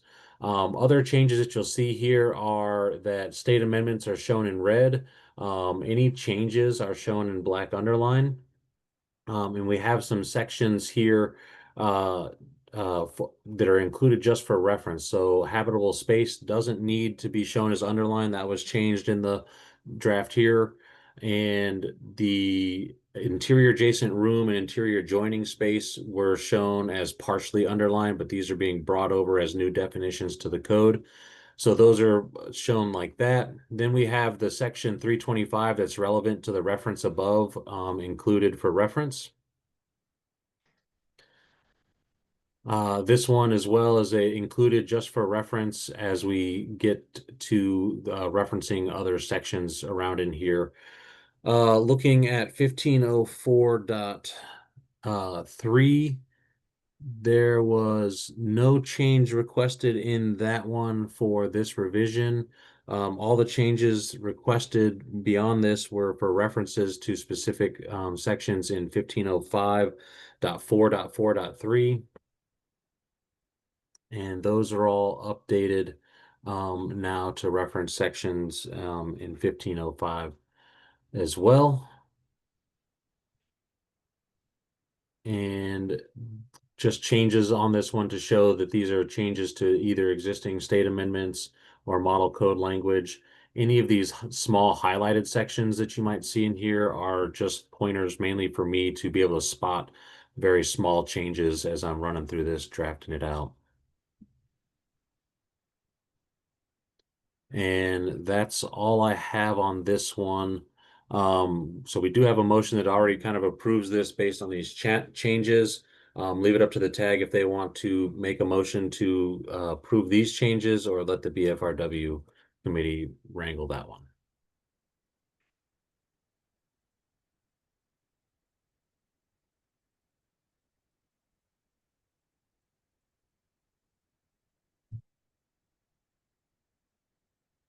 Any thoughts on that? If there's no thoughts, then I can close this one out and we'll let the motion stand. I'll move to amend our prior motion to adopt the R1 version of this proposal.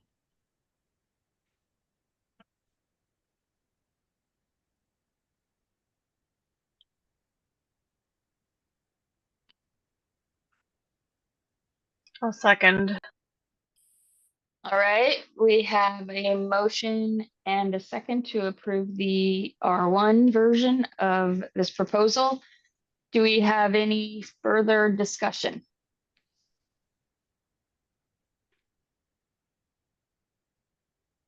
All right, seeing no hands. All those in favor, please signify by saying aye. Aye. Aye. And those opposed? All right, that motion passes. Thank you.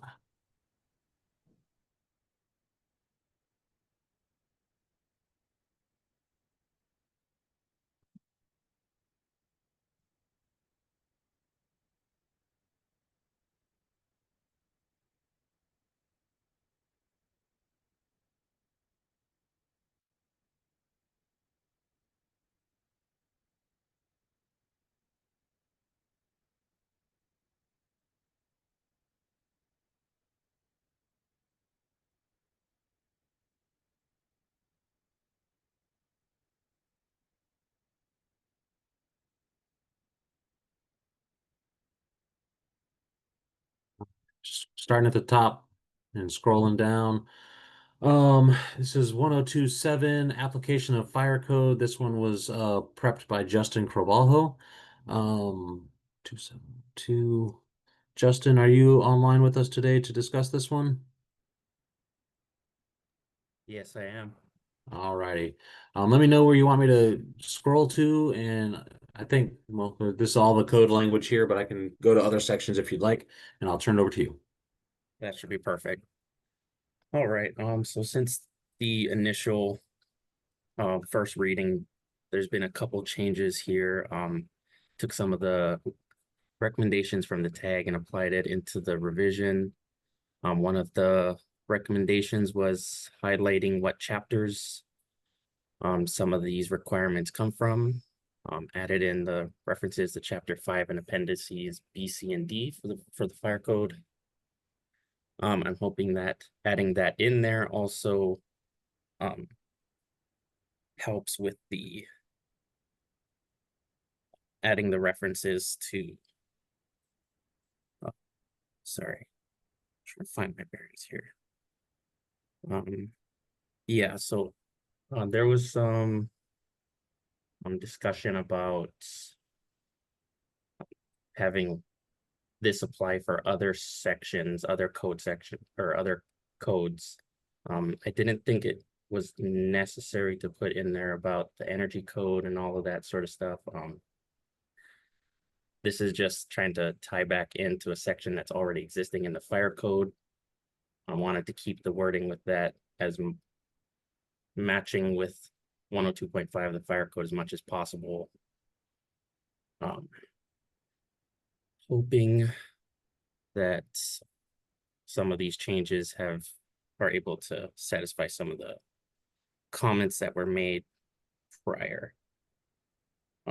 And then in point 2, I added at the very end for this section. For those that may not remember, when I initially brought this one in, there was some concern over point 2 affecting the roles and responsibilities of the building official, just because it's now bringing in the fire code to here. Just wanted to clarify with that for this section that it is only this section that all of those administrative, operational, and maintenance provisions apply for this section, and not the entire fire code to apply. And then there was also another comments about adding in there where adopted. I didn't see similar code language in other parts of the code, so I'm hoping that by adding in Chapter 5 and the appendices, that can kind of cover that intent, as that'll direct you to those sections, and then you'll be able to see whether those are adopted in your jurisdiction or not. And that's really kind of a short spiel as to some of the changes I've made since the last reading. Love to hear any other suggestions or discussion. John? Just a question.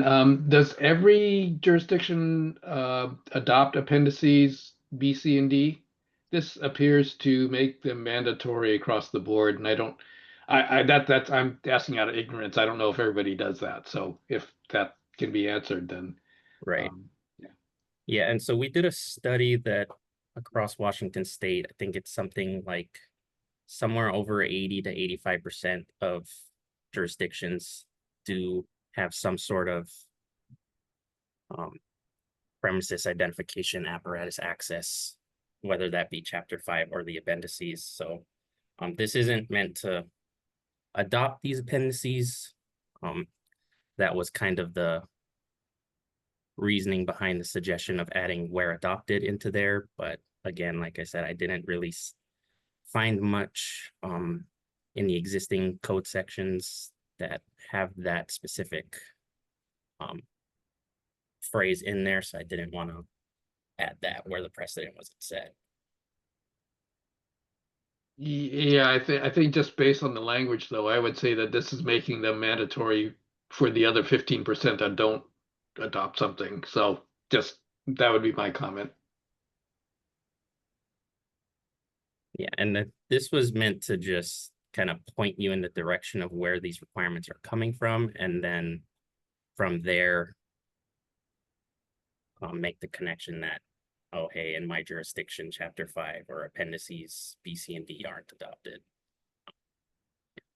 Ken? Yeah, my recommendation is one in the charging section, make it say International Fire Code and italicize it. Mm-hmm. And then I agree with John. I think you just need to stop at Chapter 5, period, and don't include the appendices B, C, and D. At that point, I agree with John that you're basically telling everybody that they are having to adopt it. And I think it's more cleaner if you just do it set forth in Chapter 5. And then if that jurisdiction decides how they're going to comply with Chapter 5 is to adopt Appendices B, C, and D, then great. But yeah, I agree with John. I think you need to kind of just stop it and at that point then. Okay, yeah, I can understand that a bit better now.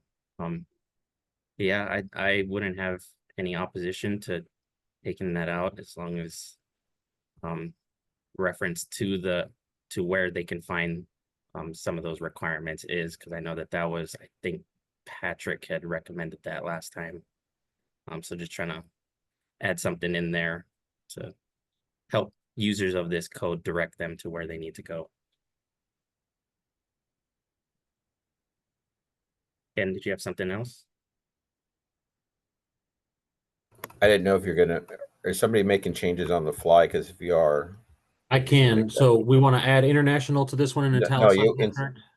instead of the word of the fire code, it should be of the international fire code, and italicize it. And then we're further modifying to remove a section in number 1. Is that accurate?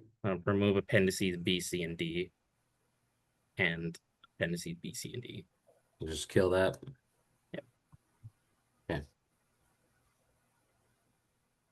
Jen?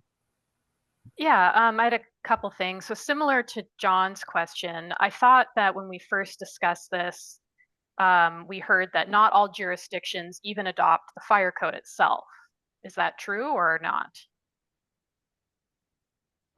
I believe the fire code is adopted statewide. Yeah, I was gonna say, I think it's adopted for them. Okay. And then can you just repeat for us the problem that we're trying to solve here with this? Like, what was the original problem that, why are you putting this proposal forth? Right, yeah. So this one came from a situation where gentleman came in, he went through the entire design process, trying to design a single family house for himself.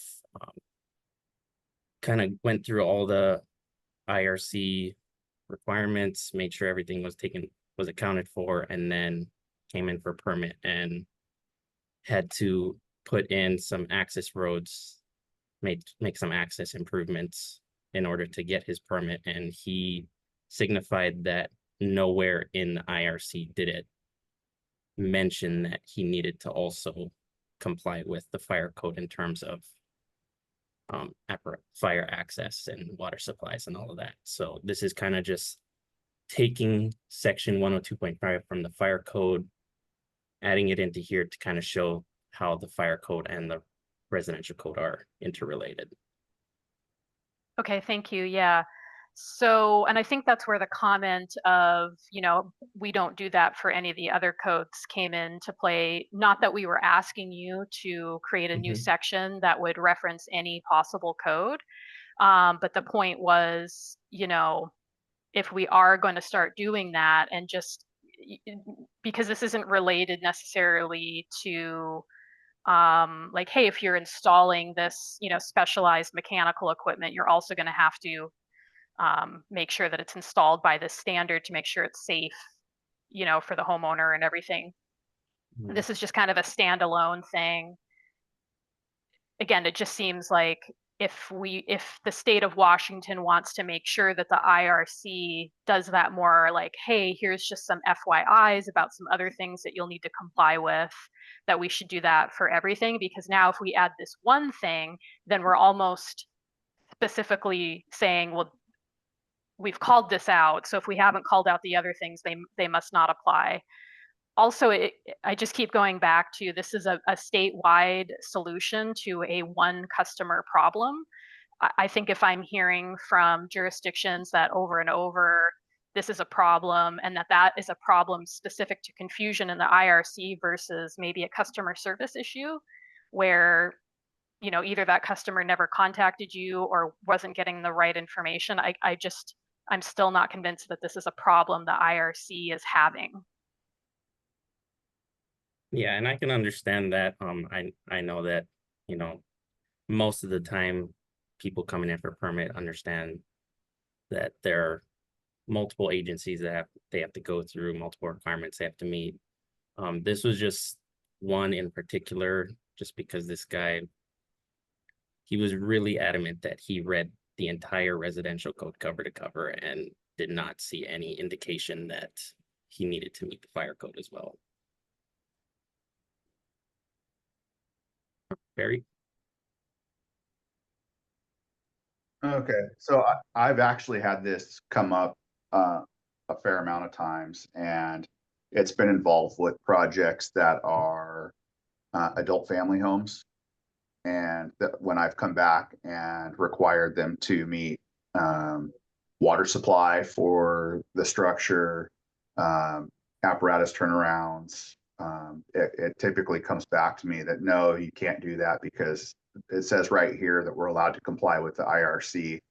And so I've had to take this section of the fire code and send it back and say, here's where the IRC applies. So I hear the argument that you're saying about, you know, if you have other sections of the code that do have to comply with these other codes, that we're not mentioning those, but I would say this application of the fire code is on every project. So it's pretty much throughout the code.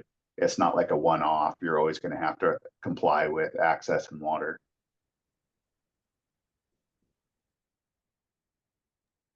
Okay, Angel? Yeah, I think I agree with basically everything Jen said about this. I mean, we don't say that they have to meet the energy code, but they do. And then you mention in here, not limited to premise identification. So are you saying that you trump section 319 of the residential code? Because some of it's actually already in there. So I guess I'm with Jen as far as this isn't a code issue. This is maybe a jurisdictional sort of issue. So I guess that's my opinion. Thank you. Ken?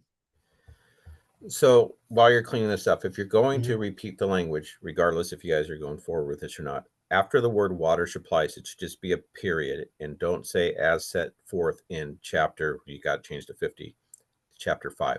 Just do as just water supplies, period, because that's the verbatim language out of the fire code that you're copying. Just in case somebody, again, they might have their own local requirements for access and water.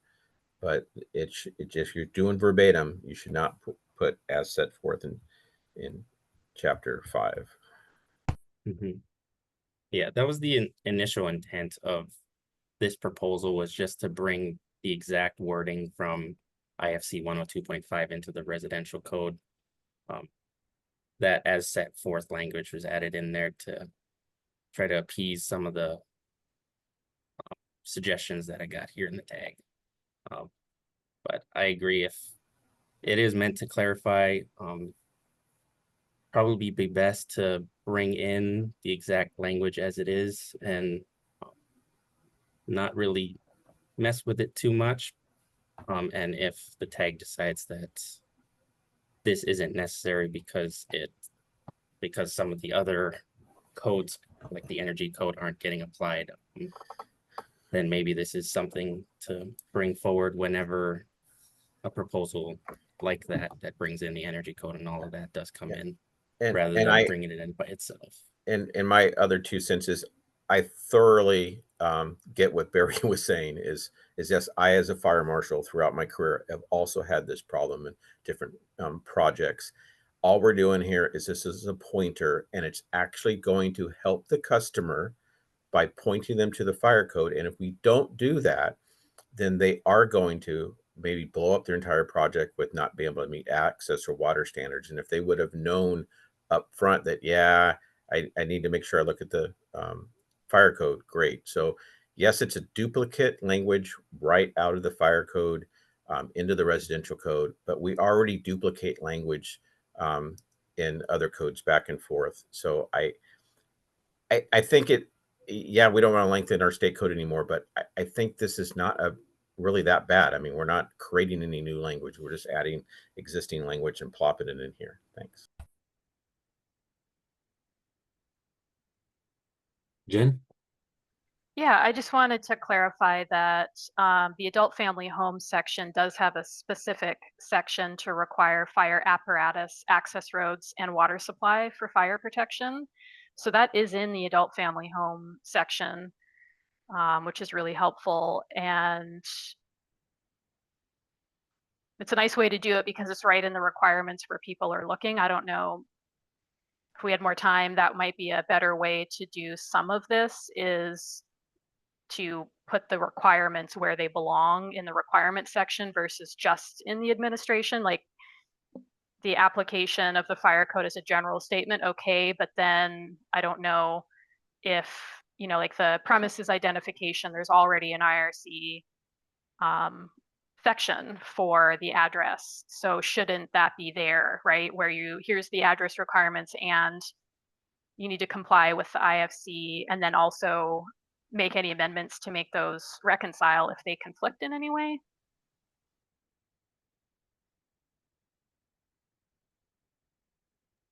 So yes, it does say in the adult family homes, it says that shall comply with the local jurisdiction for water supply. It didn't specifically say fire code, and so that's where the argument came back. And again, I was able to pull out that section of the fire code, but we were pretty late in the project that where they're going through their assumptions that they weren't going to have to comply with the fire code because the IRC is a standalone code, and they were specifically told at the front end of the project that their home only had to comply with the IRC and not the building code.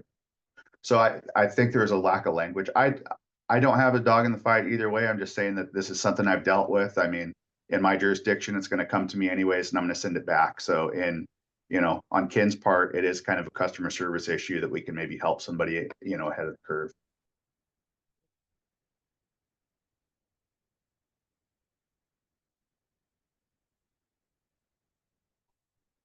All right, any additional thoughts or cleanups to propose?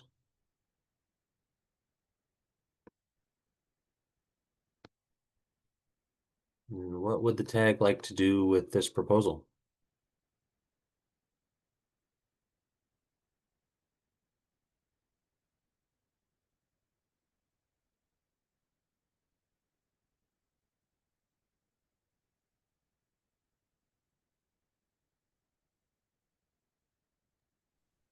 Is Ron still on the meeting? Yes. Okay. Yes, sir.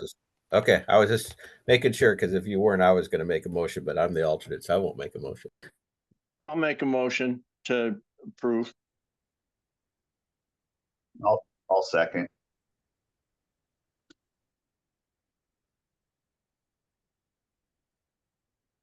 Sorry. Okay, so we have a motion for approval of this proposal and a second. Do we have any more discussion, Jen? Sorry, just a question. So this also is specifying what parts of the fire code apply,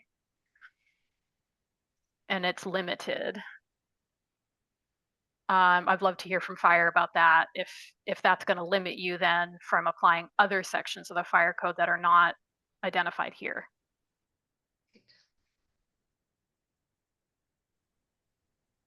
I'm not sure what other sections on a IRC project that I would be able to pull in unless it was something specific to an operational permit. I mean, you make a valid point. I just, at this point in time, I don't know that would come up. I'm already very limited on residential projects. What about fire sprinklers specifically? Because this has water supply. Are there times when you require fire sprinklers for a residential house, like maybe based on the size of it or something? We do, but that's already covered in the 2904 section, which then references back to that section in an FPA. So it that was already intended that it was a standalone outside of the fire code.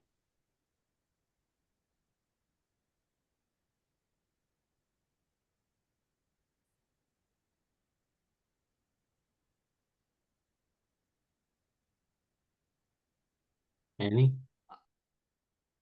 Oh, so I'm just gonna say, so our jurisdiction adopts our fire sprinkler ordinance under the fire code. So under this, then that doesn't apply. Because I know you said that it goes back to that, you know, whatever, but I mean, I guess I'm a little bit concerned with now the way this is, that you have really pigeonholed the actual, I mean, we're getting such funky single family houses. It just, yeah, I'm not sure on that. So just on the conversation with regards to limitation of application of the fire code, are the words "but not limited to" something that we should actually strike if it only applies to premise identification, fire apparatus, access, and water supplies?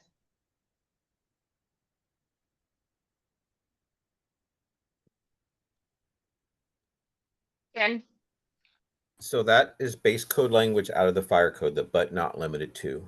And then to address the premise identification, that same section that's in the residential code and the fire code, they match up for premise identification. So there's not any conflict between the two codes for that. So again, this is just verbatim language that's already in the fire code of how you use the fire code for buildings that are built under the International Residential Code. So I don't think we're adding anything new. It's just a pointer for people to understand that, hey, that section is written in the fire code. You might want to open it up. So what other issues aside from premise identification, fire apparatus access, and water supplies pertain?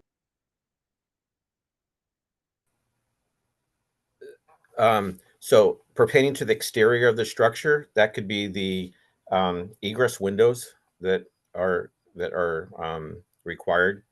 But then again, you know, but generally what you have in front of you is what's already in the fire code: premise identification, fire apparatus, access road, and water supplies.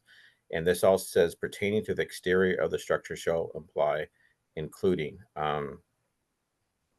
Yeah, I'm trying to figure out anything else that would apply, but that's the whole thing, is I don't think we should be touching this language at all, because that's verbatim out of the fire code, because then you'll be causing conflicts between the two codes if we change this language.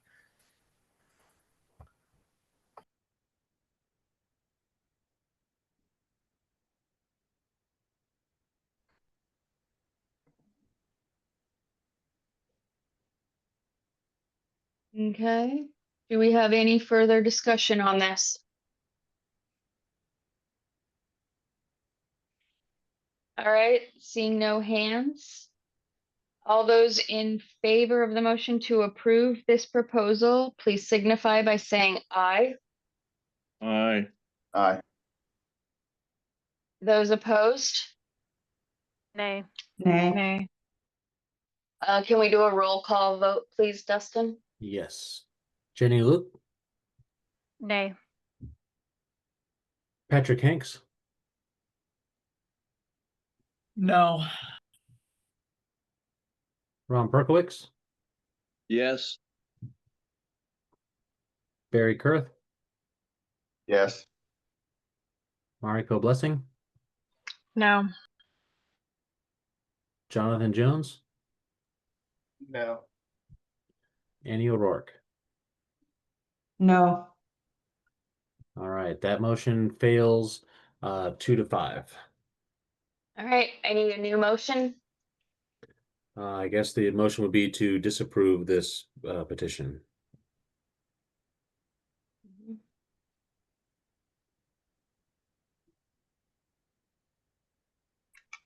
I'll make that motion to disapprove. Second. All right, we have a motion for disapproval and a second. Do we have any further discussion on that motion? All right, seeing no hands, all those in favor, please signify by saying aye. Aye. Aye. Aye. And Aye. those opposed? Oh, sorry. Those opposed? All right. Hearing none, that motion passes.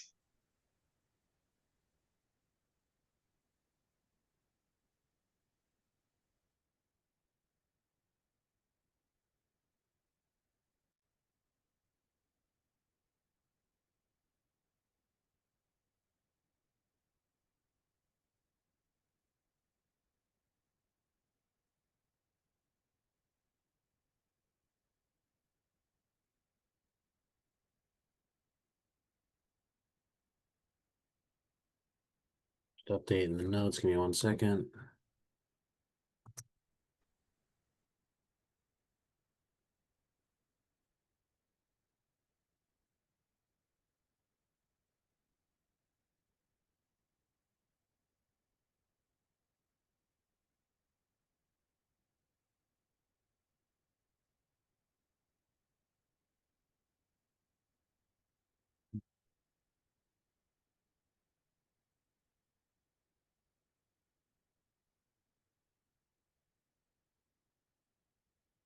All right, that brings us to 045 dwelling unit fire sprinkler systems. We were close on this one last week, but the revisions to refer to 2904.1.1 were requested. We did get a proposal back from Patrick on this one, but then we also have a proposal worked on by Angela to show some revisions to chapter 29. I'll pull up 045 revision 1 first, and then we can get into the proposal language from Angela.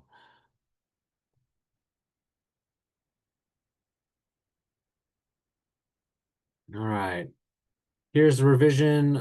Patrick, could you just run through and describe what the changes were on this one? Yeah, I know the tag had said they wanted to go through all of chapter 29 and not adopt it.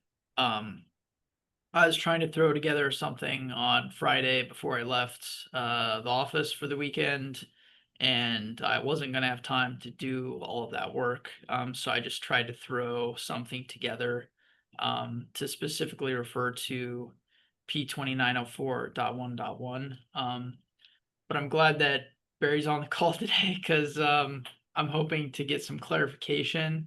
And I was looking at the current state amendment, and it does refer to P2904 in its entirety, and then it specifically has P2904 .1. But I'm wondering how's the state amendment currently enforced? Is all of 2904 being adopted, or is just 2904.1 being enforced?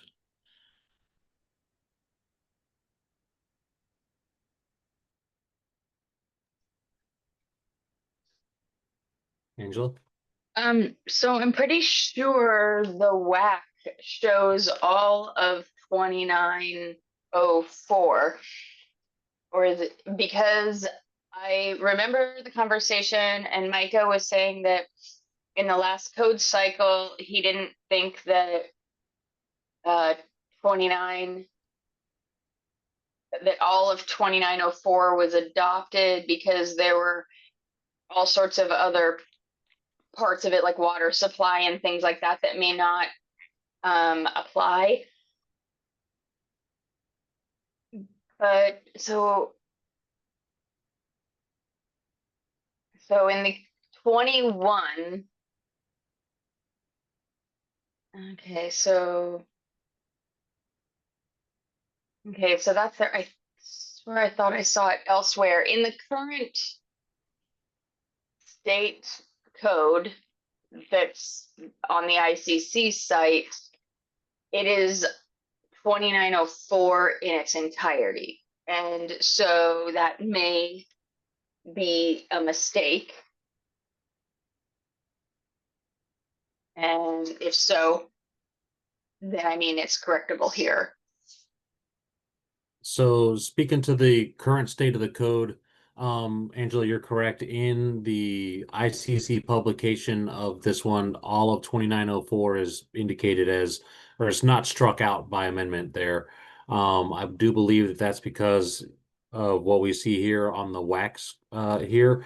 This doesn't indicate, what's not adopted, what is adopted there. That's all kind of back to our 003 section. And this just shows the one modification. So it's by my reading, if I was looking at the way we do the rest of the amendments, we don't list the rest of the section that's unamended. We just put the amended sections in there. So for what we have shown in WAC right here, section 2904 only has amendment to 1.1. And then we also have the amendment in the appendix AWU, which has this same language there as well. And is there an actual, with this 2904.1.1, is there actually amended language in that? Or is it the base code language? The word uninhabitable was added. And Okay. there's in 2 spaces here. That's the amendment Gotcha. for Washington. Okay. Barry's got his hand up. So it's my understanding that the intent of section 2904 in its entirety was to be a standalone document, so that instead of referencing NFPA 13D, and in pretty much all the other sections of the code, it points at 2904, except for areas where we've added 13D. And it provides a baseline or guidance on how to install a system, which you wouldn't otherwise have without that reference. So I don't know, Ken, do you have any background on that? No, you guys are right. We need to have all of the 2904 in there, and everybody was right, because again, you're using 2904 as a substitute for 13D, and that's telling you how to do it. The problem in 2904 is it references P2603.5 in the freezing area section, and if we need to probably fix that part, since we don't adopt that 2603 section, we might want to include that language in there. But no, I mean, you can't have a P2904 system unless you use all of 2904, because it's telling you how to install it.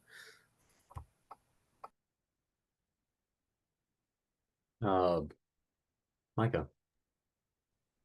I agree with Ken. You can't install a 2904 system without using 2904. However, the state did not adopt 2904. In your adopting ordinance, which is WAC 5151003, chapter 29 is not adopted. Only the section that we amended was adopted. In other words, if you're going to use 2904 for any of the sprinkler systems, then you're just going to use it as the jurisdiction. However, it's not adopted by the state. We only adopted the amendment. So we got to be clear here what is and what is not adopted.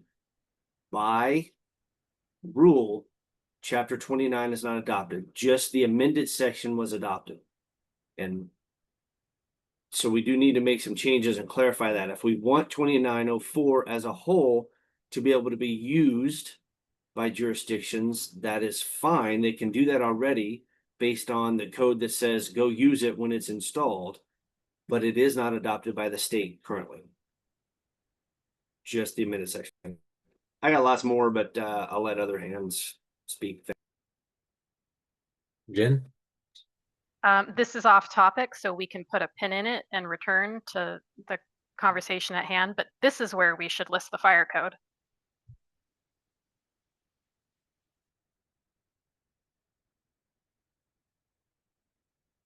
And I would support, if it's okay with Patrick, revising his proposal to include it, since we're amending this section anyways.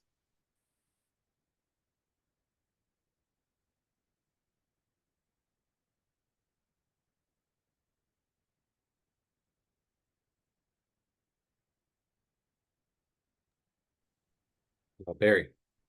Okay, so the original adoption was not of 2904, correct? It was of AWV, I think it was, and AWV was basically all of 2904 copied into the appendix. And so I think Patrick and I's original intent when we sat down going through this was cleaning that up and removing that first AWU, which was basically all of 2904, I think, just slightly amended. So it was amended. It's just that this was more of a cleanup saying, well, we didn't really need that other appendix because of how it sat in 2904.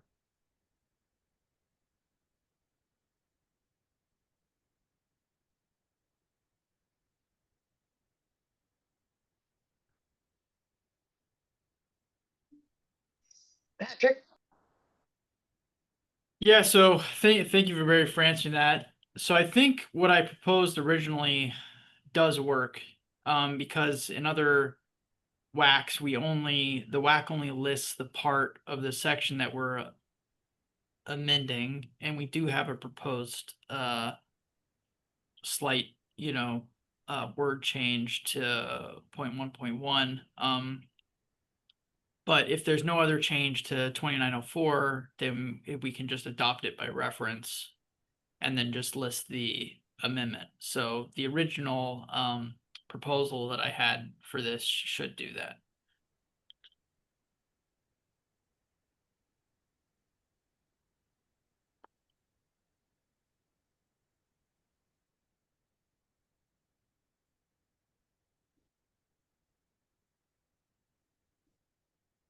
And this is the original I'm bringing up right here. So instead of pointing to 2904.1.1, which just says 2904, and that would be the bulk of the change right there, Patrick, is instead of referencing 2904, it changes to 0.1.1. Is that accurate? Yeah, because I was confused last time I got confused with all the discussion about whether we adopted if we enforced all of 2904, if it was just that specific section. But if we're enforcing all of 2904 currently, then I think this proposal would work. Barry, you still have your hand up? You have more to add on that? Micah? Sorry, no, I forgot to take it down. You're good. Thanks again, Patrick, for putting this together. I did email you over something, but even that is broken. I went down a real rabbit hole on this, and if we scroll down, I'm good with the 003 section here. If we scroll down to the R101.2, I have some concerns with that and curious as to why we're not using the 2024 model code language. One area of concern here is it says IRC shall apply, and then it has exceptions. Number 2 of that exceptions says the IRC shall apply. It makes no sense because it doesn't reference sprinklers installation there. If it's supposed to reference a sprinkler installation, I would highly suggest we use the model code language and add in the ones that are missing, which the one that are missing is technically number 2 on the screen and part of number 3. And if do you have the model code language? If you don't, Dustin, I can share screen too and share that. I just think things in this whole, again, I want us to get it right, and that's why I'm probably being maybe nitpicky on things, but this just doesn't make any sense overall when you look at the scoping and the exceptions. The change came in the last code cycle that made, the exception for the model code language that states the following shall be permitted to be constructed in accordance with this code where provided with an automatic sprinkler system complying with section P2904 is what the model code says. It doesn't have all the individual, you got to have a sprinkler system, you got to have a sprinkler system, you got to have a sprinkler system. It gives that list of exceptions. I think in more simplified manner. And then again, I think we have to pull over a couple of items from ours, but I think that would clean up and do what Patrick wants, right? You want to point to the P2904. The reason I bring it up too is when you look at exception number 1 for the current Washington Amendment on the left, it's pointing you to 508.5 and then it points you to 508.5.7. 508.5 covers it. you don't need to point to another section of that, because 508.5.7 then subsequently points you to 903.11 or 903.12 or other sections appropriately, but it does then state in there in 508.5.7 about the 2904 system in IRC. So again, a lot of circular stuff here, a lot of additional language for Washington State that I think we don't need. When the model code accurately covers it, in my opinion, at least in the scoping section here. And if we just left it at that, we went with the rest of Patrick's suggested change, where it's 2904. And if you're adopting 2904 as a whole, wonderful, that's up to everybody else. But again, this kind of a rabbit hole I went down with 15 different tabs of internet open and model code language. Anyway, Angela, go for it. I guess my question is we are not requiring sprinklers in daycare facilities, correct? Not per this language, but I mean, not per our code. So can you scroll down just a little bit? Because there's the first ones, those are, so number 2, it's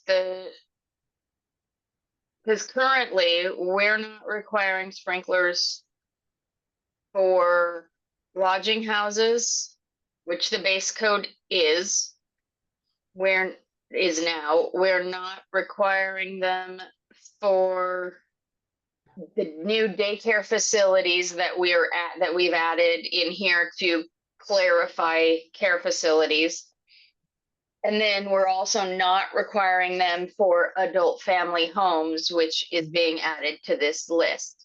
So how do we list those?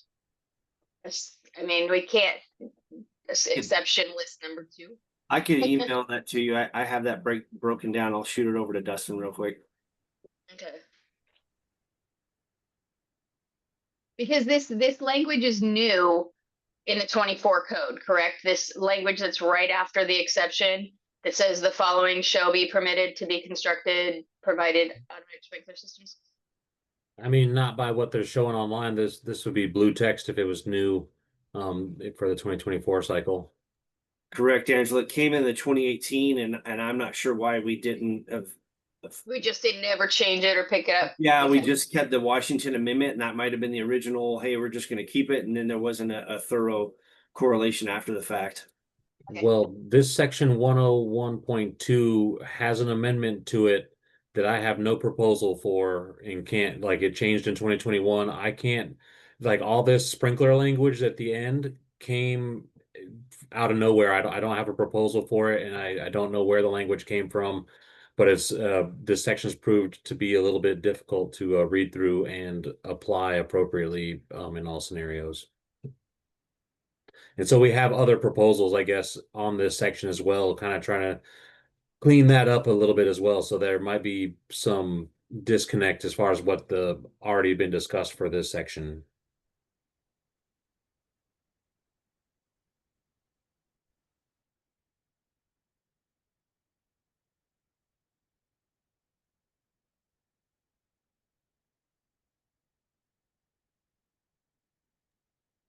Dustin, how many more proposals do we have after this?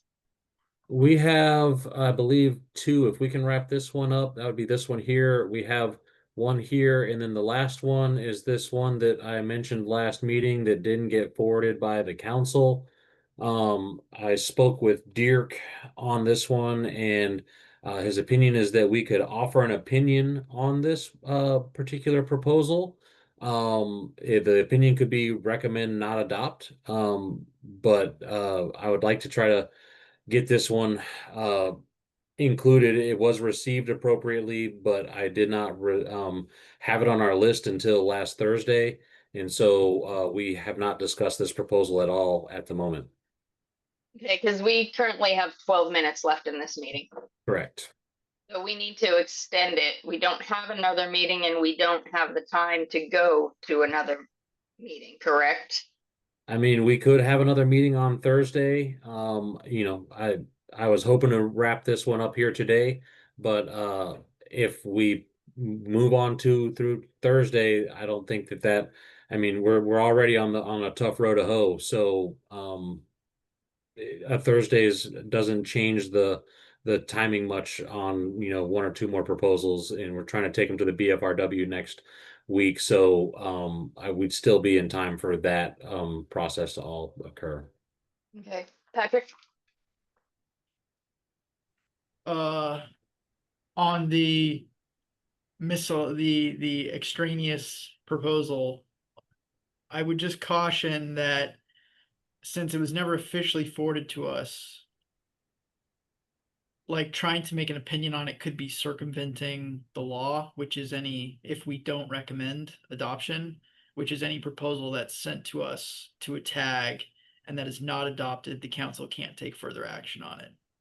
So my recommendation would be for us to not look at it, not discuss it, and let the council deal with it. Okay.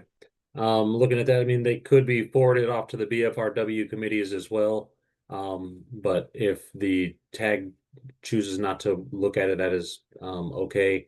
But, it was my ask to the group to potentially consider this one and have some, discussion on it, but, I will yield to the group. I mean, unless Todd's on here, unless he really wants it discussed by the tag. I'm just thinking that the tag is unlikely to take any action on it since we haven't really discussed it before and we haven't really looked at it in depth. So Well, I guess we're down to 10 minutes now. Does it sound to the group like we need another meeting on Thursday? I would rather stay a few minutes late today if that's possible. I mean, I'm available. I do have a 1 o'clock meeting coming up. I would like a little bit of time in between that, but in the interest of trying to wrap this up, I will stay. I have a hard stop at let's say 12:45 to take a break in between those meetings. I would need a motion to extend. I'll make a motion to extend the meeting to 12:30. Second. All right, we have a motion to extend the meeting till 12:30. Is there any further discussion on that? Okay, seeing no hands. All those in favor signify by saying aye. Aye. Aye. Opposed? All right, the meeting is extended. All right, so let's go back to the 045. we were on, yeah. It sounds like we're making more headway on the original proposal at the moment. I guess, are we still interested in revision 1 at all, Patrick? yeah, going back to this, I prefer, I don't think we need to go through and do a bunch of extra amendments to not adopt every other bit and piece of section 29, but if the majority of the tag wants to do that, we'll need to consider, I think Angela's version does that. I didn't really get time to look at it in depth. Then I think Micah brings up a good point. I don't know if we discussed it before, if we just missed it, how the model code was cleaner, if we want to try to fix it up now or just kind of move forward with this as is and let something come in to the committee or to the public comment to try to clean that up.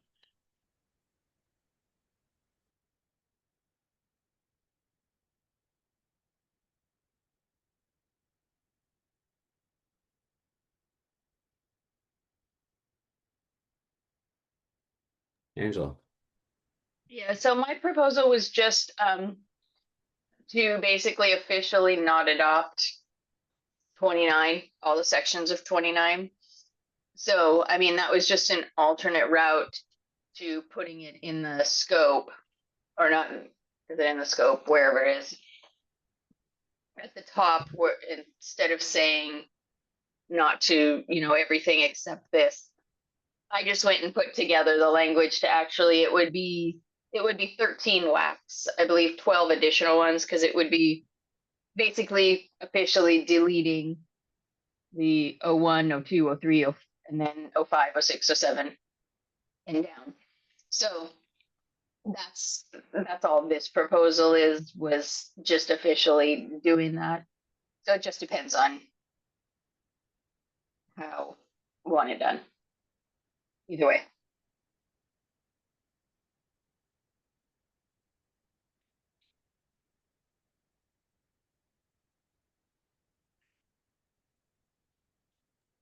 I don't think we do this for the other chapters that we don't adopt.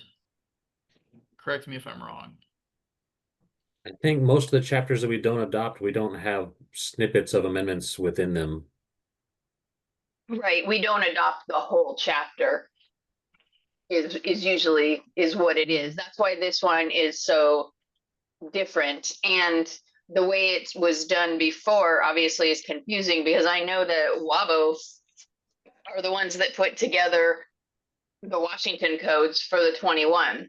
And we put all of 2904 in based on the WAC only showing a revision to that one little piece. So to us, that said all of 2904 was actually adopted with a small change to 2904.1.1. But from what Mike and stuff is saying, that wasn't actually what was supposed to happen. So we need to do something to clarify that, because as it's currently shown, it shows 2904 and then just that section. And normally that would say 2904 is adopted with these changes, not adopting anything but these changes. Do you see what I'm saying? So either way, we need to clean that up, whether decide, yes, we want all of 2904 adopted, or if we just want 29.1.1, then we need to clean up how that's done.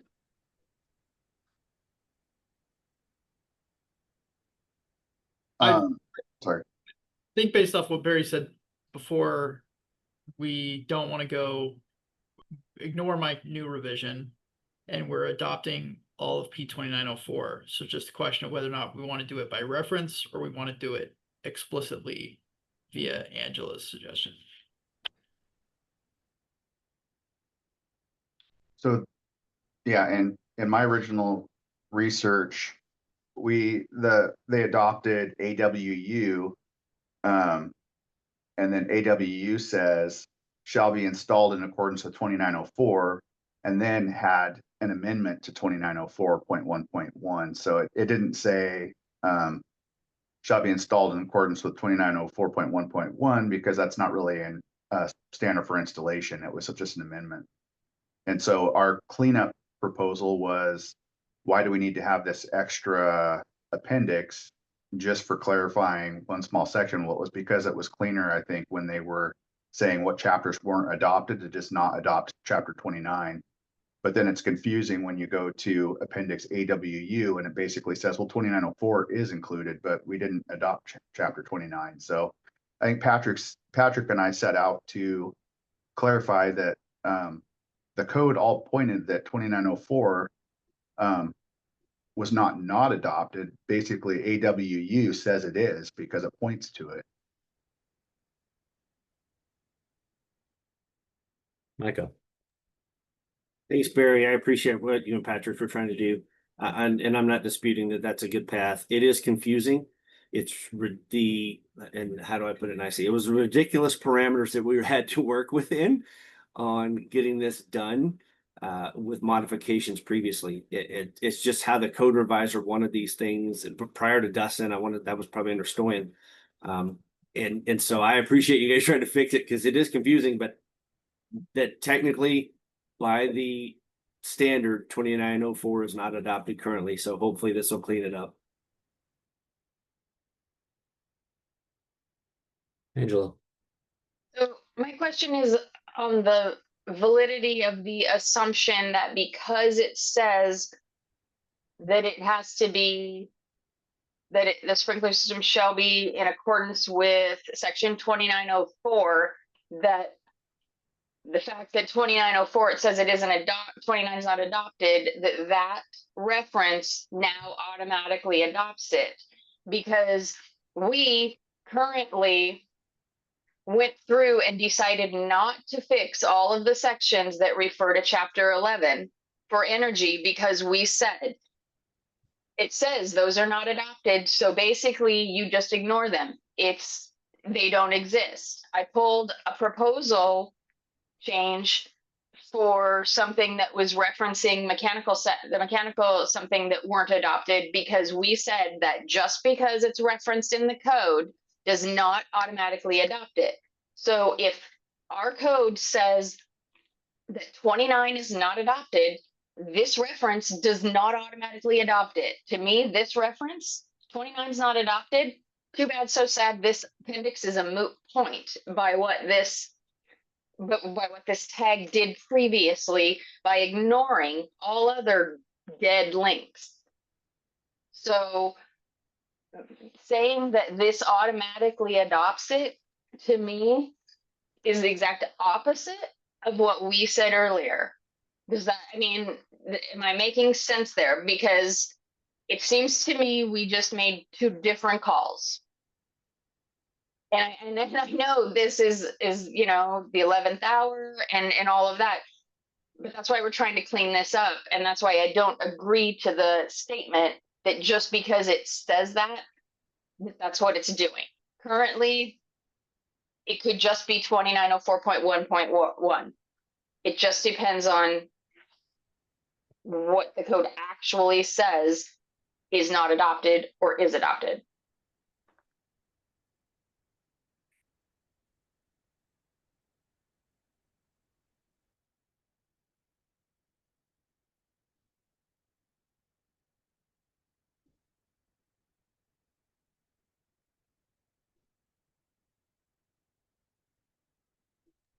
I think what we're down to now, though, is deciding, are we as the tag adopting all of 2904, or are we trying to only adopt 2904.1.1?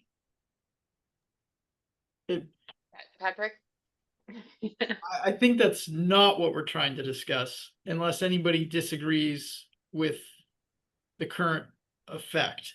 Regardless of what happened in 29 or in 2021, the intent was to adopt all of 2904. And that's all I'm asking. If that was the intent, then that is what we're intending. Micah is shaking his head from being on that tag, but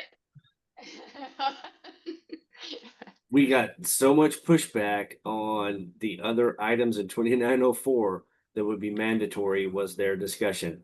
And they didn't want the entirety in 2904.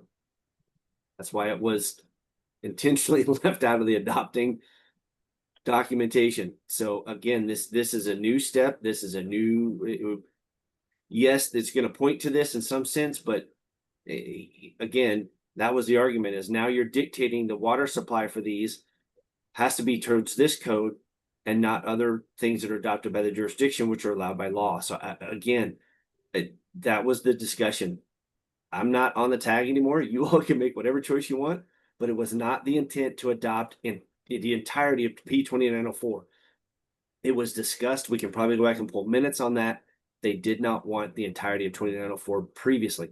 That may be different now with you all as new tag members and new SBCC members, but it was not the intent to have it in its entirety.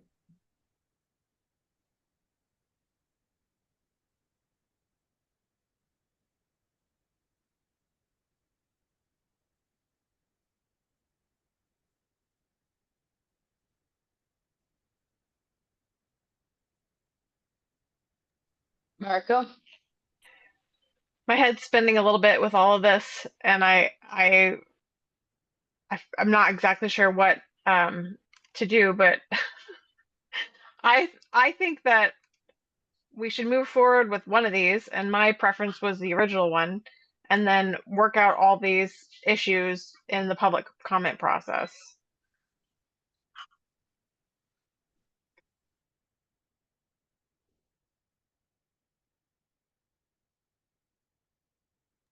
Because I think we can keep talking about this, for another hour, but it's not really getting us anywhere.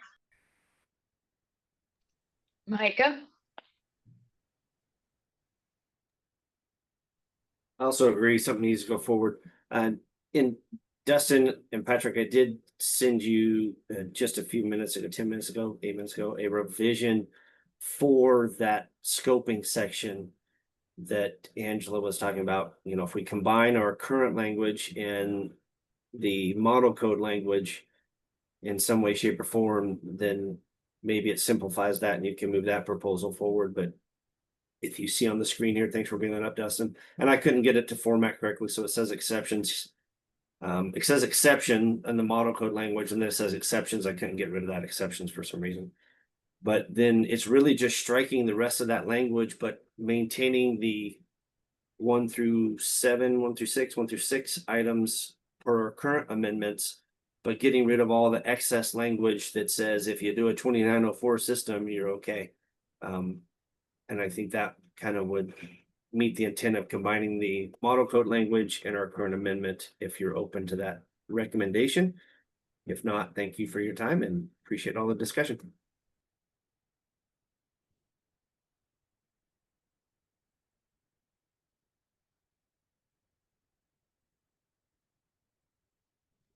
And ignore the green lettering. That was another revision that I had started but didn't like.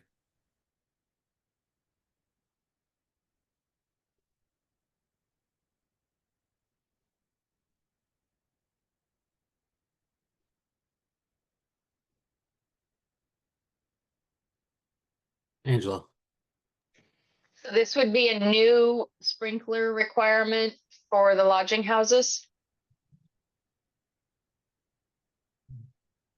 Number 2 and 3. No, just 2. I don't know. That's a great question because that was the one I had the question on. It says per the IRC, but then it says it's an exception to the scoping of the IRC. I would assume that maybe it was just overlooked as it was supposed to have sprinklers, but I don't have an answer. It seems broken. Thanks, Angela.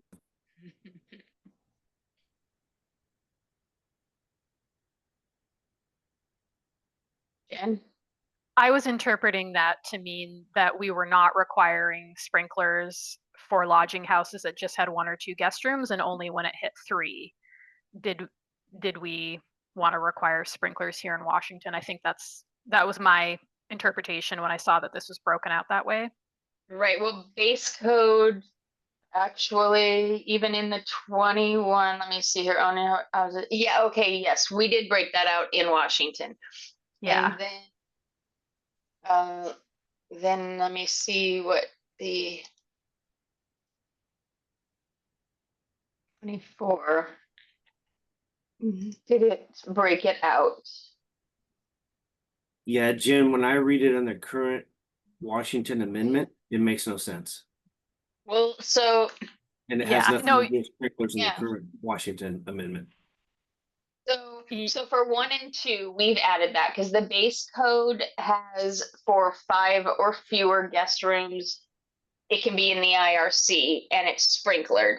Washington broke it out so that 1 and 2 bedroom don't need sprinklers, but then the 3, 4, and 5 do. So we lessened the restrictions that the base code had by providing a special allowance for the 1 and 2 guest rooms. Because this way, the way that this is done, we could just get rid of number 2 and just go with the base language for with 5 or fewer guest rooms.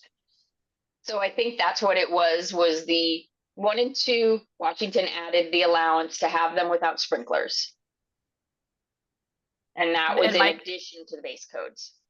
Yeah, and then Micah, you're right, but the logic of how this reads was not correct, but I think that was the intent. I would be okay with just doing model code language for that. And then I think to address the other uses, we can just put those up in the scope, which is what we had done with adult family homes previously anyways, but we could list the family home childcare there as well. The reason that though those two were added in that list of exceptions is because of the confusion and the need for interpretation that came with putting them up in the scope, because basically some jurisdictions are requiring sprinklers for adult family homes and for other things because they're there. So they're calling them care facilities is what they're doing.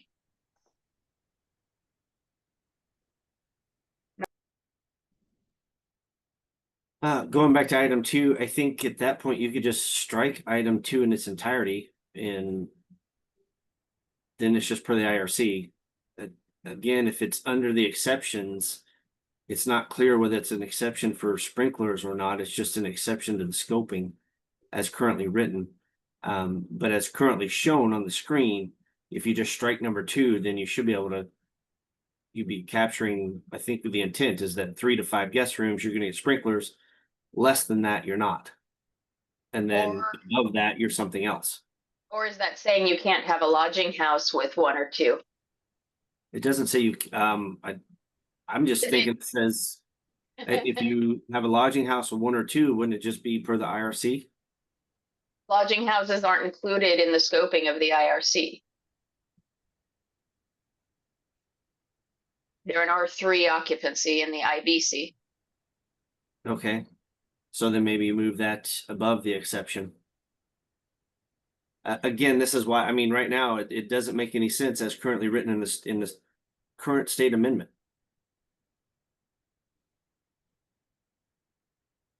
And I don't know if you want to pull that up, Dustin, in the WAC. Again, we're trying to fix problems on the fly. It's a problem. It doesn't make any sense as currently amended. We're just trying to help fix it. And if it's too complicated and we got too short a timeline, and I don't know what else to say. Well, that's the problem with rushing this process right now. I think this timeline is terrible, but that's what we're up against. Thanks. Patrick? So I think we have 3 questions that we're trying to answer what we want to do. So number 1, do we want to adopt all of P 2904? Which sounds like, even though it's being enforced in some places as intended to refer to all of it, that was not the intent of the tag in 2021. So that could be considered a significant change. Number 2, do we want to do it by reference my way, or do the 13 WACs with Angela's proposal? And number 3, do we want to try to fix this model code / state amendment in 101.2 that Mike has brought up?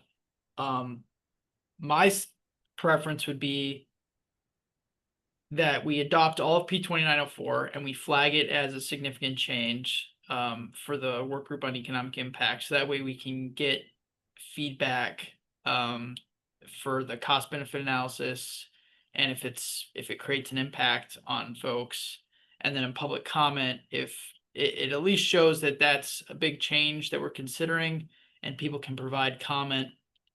And then if there's a bunch of pushback to it, we can scale that back down to how it is currently. And I would say do it by reference so that we don't have the other 13 WACs. I think that it's doable, and that, people can just, if they have a physical code book, they can just cross out the sections that don't apply. And then I think Micah brings up a good point. We could potentially clean up this amendment. I don't think we have the time today to do it, so we'd need probably another meeting to figure that out. That's hopefully all I have left to say on this matter. Micah. Thanks. I agree with Patrick. If just for public inputs, I would like to see Angela's amendment as well. The interesting part of that is I think it will just end up looking like the current WAC. I don't see it as 13 individual WACs. It's still chapter 29.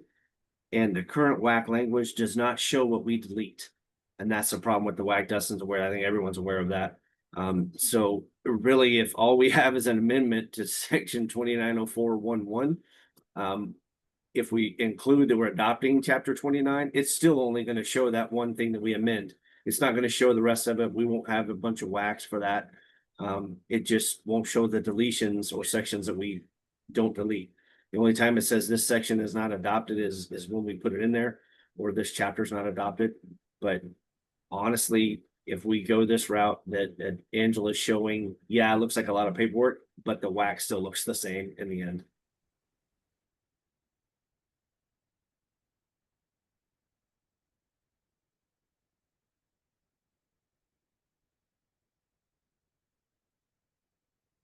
So it sounds like we want to run with the original Patrick proposal and potentially incorporate the WAC language changes included in Angela's alternate proposal, which those would, for the clarity's sake, all of chapter 2904 is included in this one. Sections that aren't adopted are labeled in here as not adopted. So let me get to one.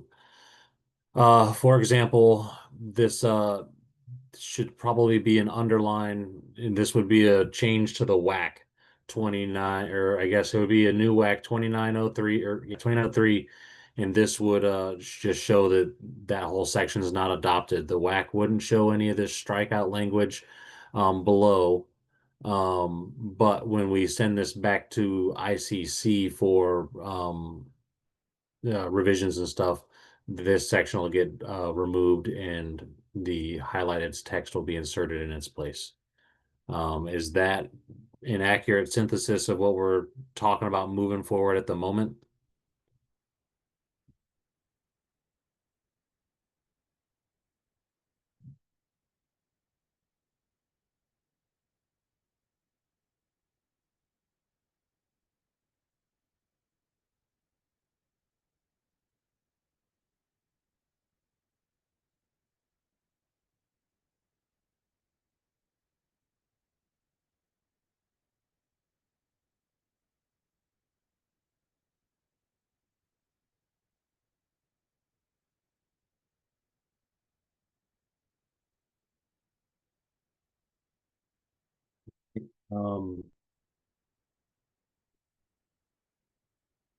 So if there's some expert motion crafters out there, I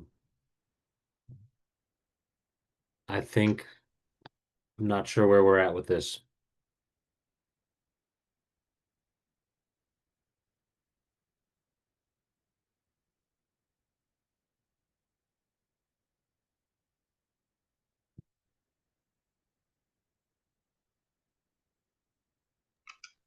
Can I just say that I make a motion to approve with the things you just said, Dustin? Or do I have to be more specific than that? Let me try to restate what I just said, and then you can say yes to that motion. So the motion that I believe we're looking for is a motion to approve the original proposal 045, with modifications to include, the alt proposal language here, which shows revisions to chapter 29 to include in some new WACs. My conciseness is degrading here. I'm sorry. Approve original 045 with alternate chapter 29 language included. And I think that that's it. Is there other changes that need to happen in this original proposal? I'll draft all this together to be a 045 revision 2, is what we would be moving forward. Yes, that sounds like what I was imagining. All right. So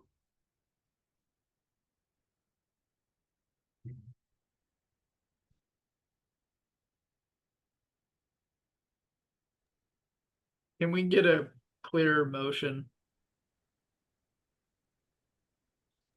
I guess the motion would be to approve 045 revision 2, which will include original 045 language and the alt proposal language shown on screen here today. Does that still work for you, Mariko? Yes. Okay. Second. All right, so we have a motion and a second. Do we have any further discussion? All right, seeing no hands. All those in favor signify by saying aye. Aye. Aye. All those opposed? All right, that motion passes. Phew.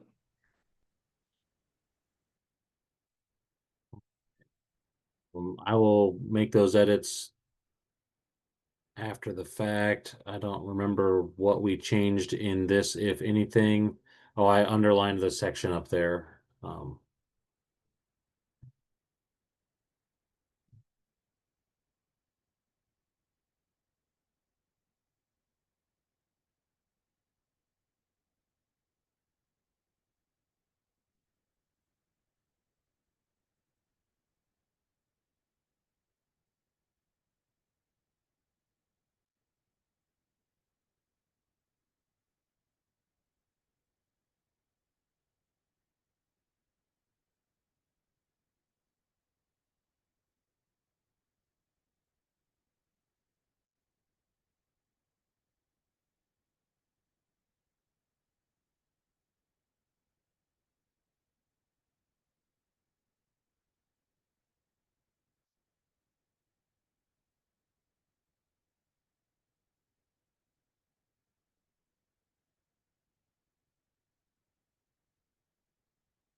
Okay. All right, it takes us to 047. We have a revision 1. There's some modifications requested at our last meeting for this one. Let's see, 047 R1, and I believe Mariko, you put this one together? Yeah. Jen, you just had your hand up. Did you have something you wanted to add before you jump in? Yeah, I mean, I did want us to address that that scoping language that does list all of the codes, and I don't know if that is something that can just be an administrative correction, because that does seem like a clerical oversight that the fire code is not listed with the electrical code and the plumbing code and the energy code. I don't know that that rises to the level of needing a code change proposal, but I would like to see us list it there, because that seems to be where it's missing from. Yeah, we need to put it in 003 is what you're saying, correct? Yeah. And I don't know if we can just revise the existing amendments report to just insert it there. You know, fire code is regulated by chapter blah, blah, blah is all it needs to say. And that gives people the pointer to the fire code. Just exactly the way we're doing it for all the other codes.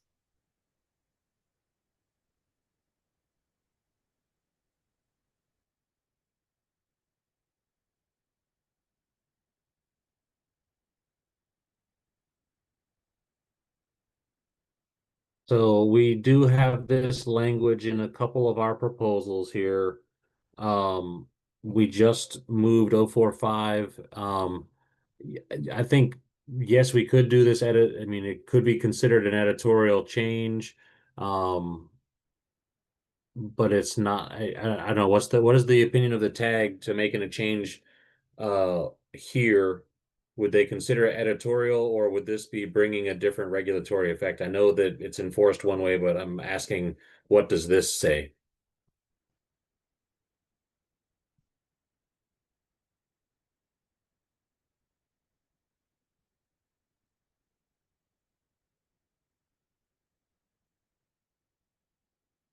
And if it's determined by the tag that this would be an editorial change, we can make note of that and show that.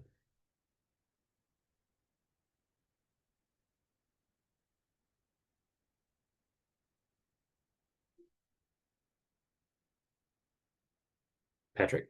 Well, based off the discussion we had with Justin's proposal, I think there's concerns that it could go above being editorial. It could be like mistaken as having certain things mandatory that might not be. So I'm not necessarily opposed to the concept. I just think that it's not really something we can do on the fly right now. It'd be something that we'd have to either have a proposal or take a little bit. It's included in our proposals. We could have public comment on it and let that be the driver for that particular change. Jen? Yep, that I understand that. We do reference the International Fire Code, you know, from within the IRC. So I don't know how that works. If again, if like it has to be here in order for us to do that. And it's not just the items too that was in their proposal, because there's like the stationary fuel cell, the batteries, I would have to look at the section, but I'm guessing the firefighter access pathways might also, you know, there's some other pieces that reference it. But whatever you want to do, it's not my proposal. You know, we just kept saying we don't list all the other codes. Well, actually we do, and it's here. And it seems like that's missing. So I just wanted to bring that up, but it's not my battle to fight either. So Barry? Yeah, I would caution against specifically listing the fire code in here, just because there are a lot of sections that just really could be a local jurisdiction, somebody that maybe doesn't understand the differences between the two codes may start pulling sections from the fire code that really don't apply. And there are some things in there that are, you know, not relevant for the building code or for the residential code. And the residential code, I believe, really was meant to be a standalone code to build from. And so I think that in those cases, just referencing the fire code in the specific spots where it needs to be referenced is probably adequate enough. Angel? Yeah, this section, the codes that are listed are specifically listed because they're replacing chapters that we're not adopting. And it's basically giving reference to where to go since those chapters aren't being used. So I think more thought needs to be sort of put into if the fire code, if it could break something in there. But that's just my opinion. Okay. Let's try to handle the two-family dwelling proposal. Marco, there wasn't a huge change to this one. Would you Nope. mind just kind of illustrating what that change was? Yeah, so hopefully we can get this done in the next couple minutes. As I mentioned last week, the IRC was heavily amended in this cycle, and it kind of does away with a lot of the amendments, or can do away with a lot of the amendments that Washington had done, because we had previously heavily amended it. So the changes I made between last time and this time is that I have included revisions based on the tag approved proposals 31 and 32, which that section 302.3 pulled out as an exception the existing one family dwelling need not meet the construction requirements when they have interconnected alarms. And then the other one, if you scroll down, we already approved a proposal to strike vertically stacked dwelling units. And so that strikes it here also. And then I just went back to the other old numbering for the rest of the section. No other changes from last week's. Awesome. Any comments or questions for Marco?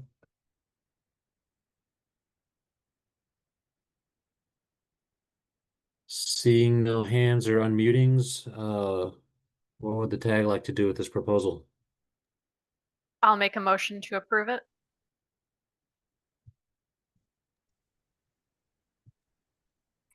Second. All right.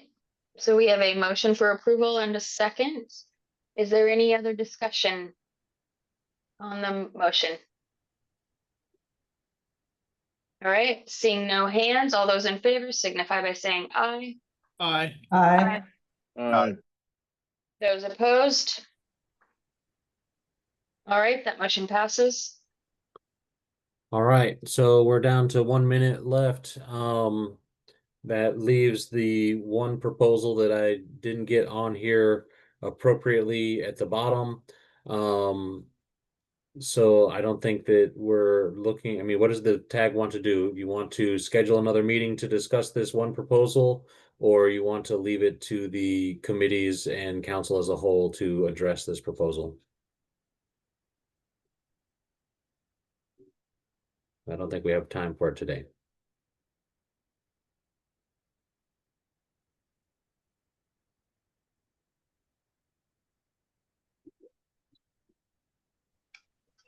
I agree with what Patrick said earlier. Let's leave it for the committee. Okay.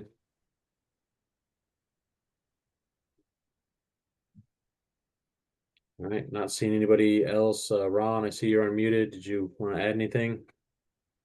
Nope, I'm just waiting to vote. I think we should just punt. Okay, then with that, I'll turn it over to you, Angela, to see us through the end of this one. All right, so we've completed this. We don't need to do anything else with this report, correct? Correct. Okay, so now we're just to other business, if there is any. The last proposal here would be the only thing I would bring up, so I have no other business. All right, then I believe that completes the tags work for now. Until something maybe gets shot back down real quick or something. I don't know. I'm not going to say goodbye forever. But we'll see. But thank you everybody for all of your time and hard work on this. And hopefully this is it. Todd.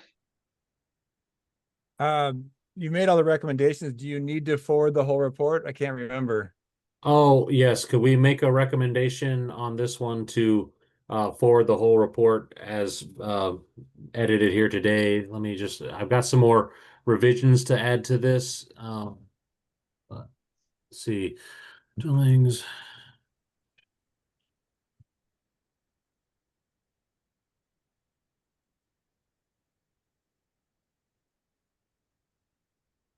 Okay. This has all the recommendations for the different proposals. And good job, everyone. Yes, I appreciate everybody's input today and all the other meetings. So we have firm recommendations to deny or to move forward to the committees, except for the one here at the bottom. And then the only other note that I'll note is on 053. The public comment may yield some changes needed to those tables in 403.1.1. Motion to approve. Second. All Could right. I suggest a motion to recommend this report to the BFRW committee? I'll amend my motion to approve and send to the committee. Second. All right. We have a first and a second. Is there any further discussion on the motion? All right. All those in favor signify by saying aye. Aye. All right. And those opposed? All right, motion is passed. This will be sent to the BFRW. And now we will say we're complete for now. And thank you very much again for your time and all your hard work. And have a nice rest of your day. Yes. Thanks, everybody. Have a great one. Thank you, everybody.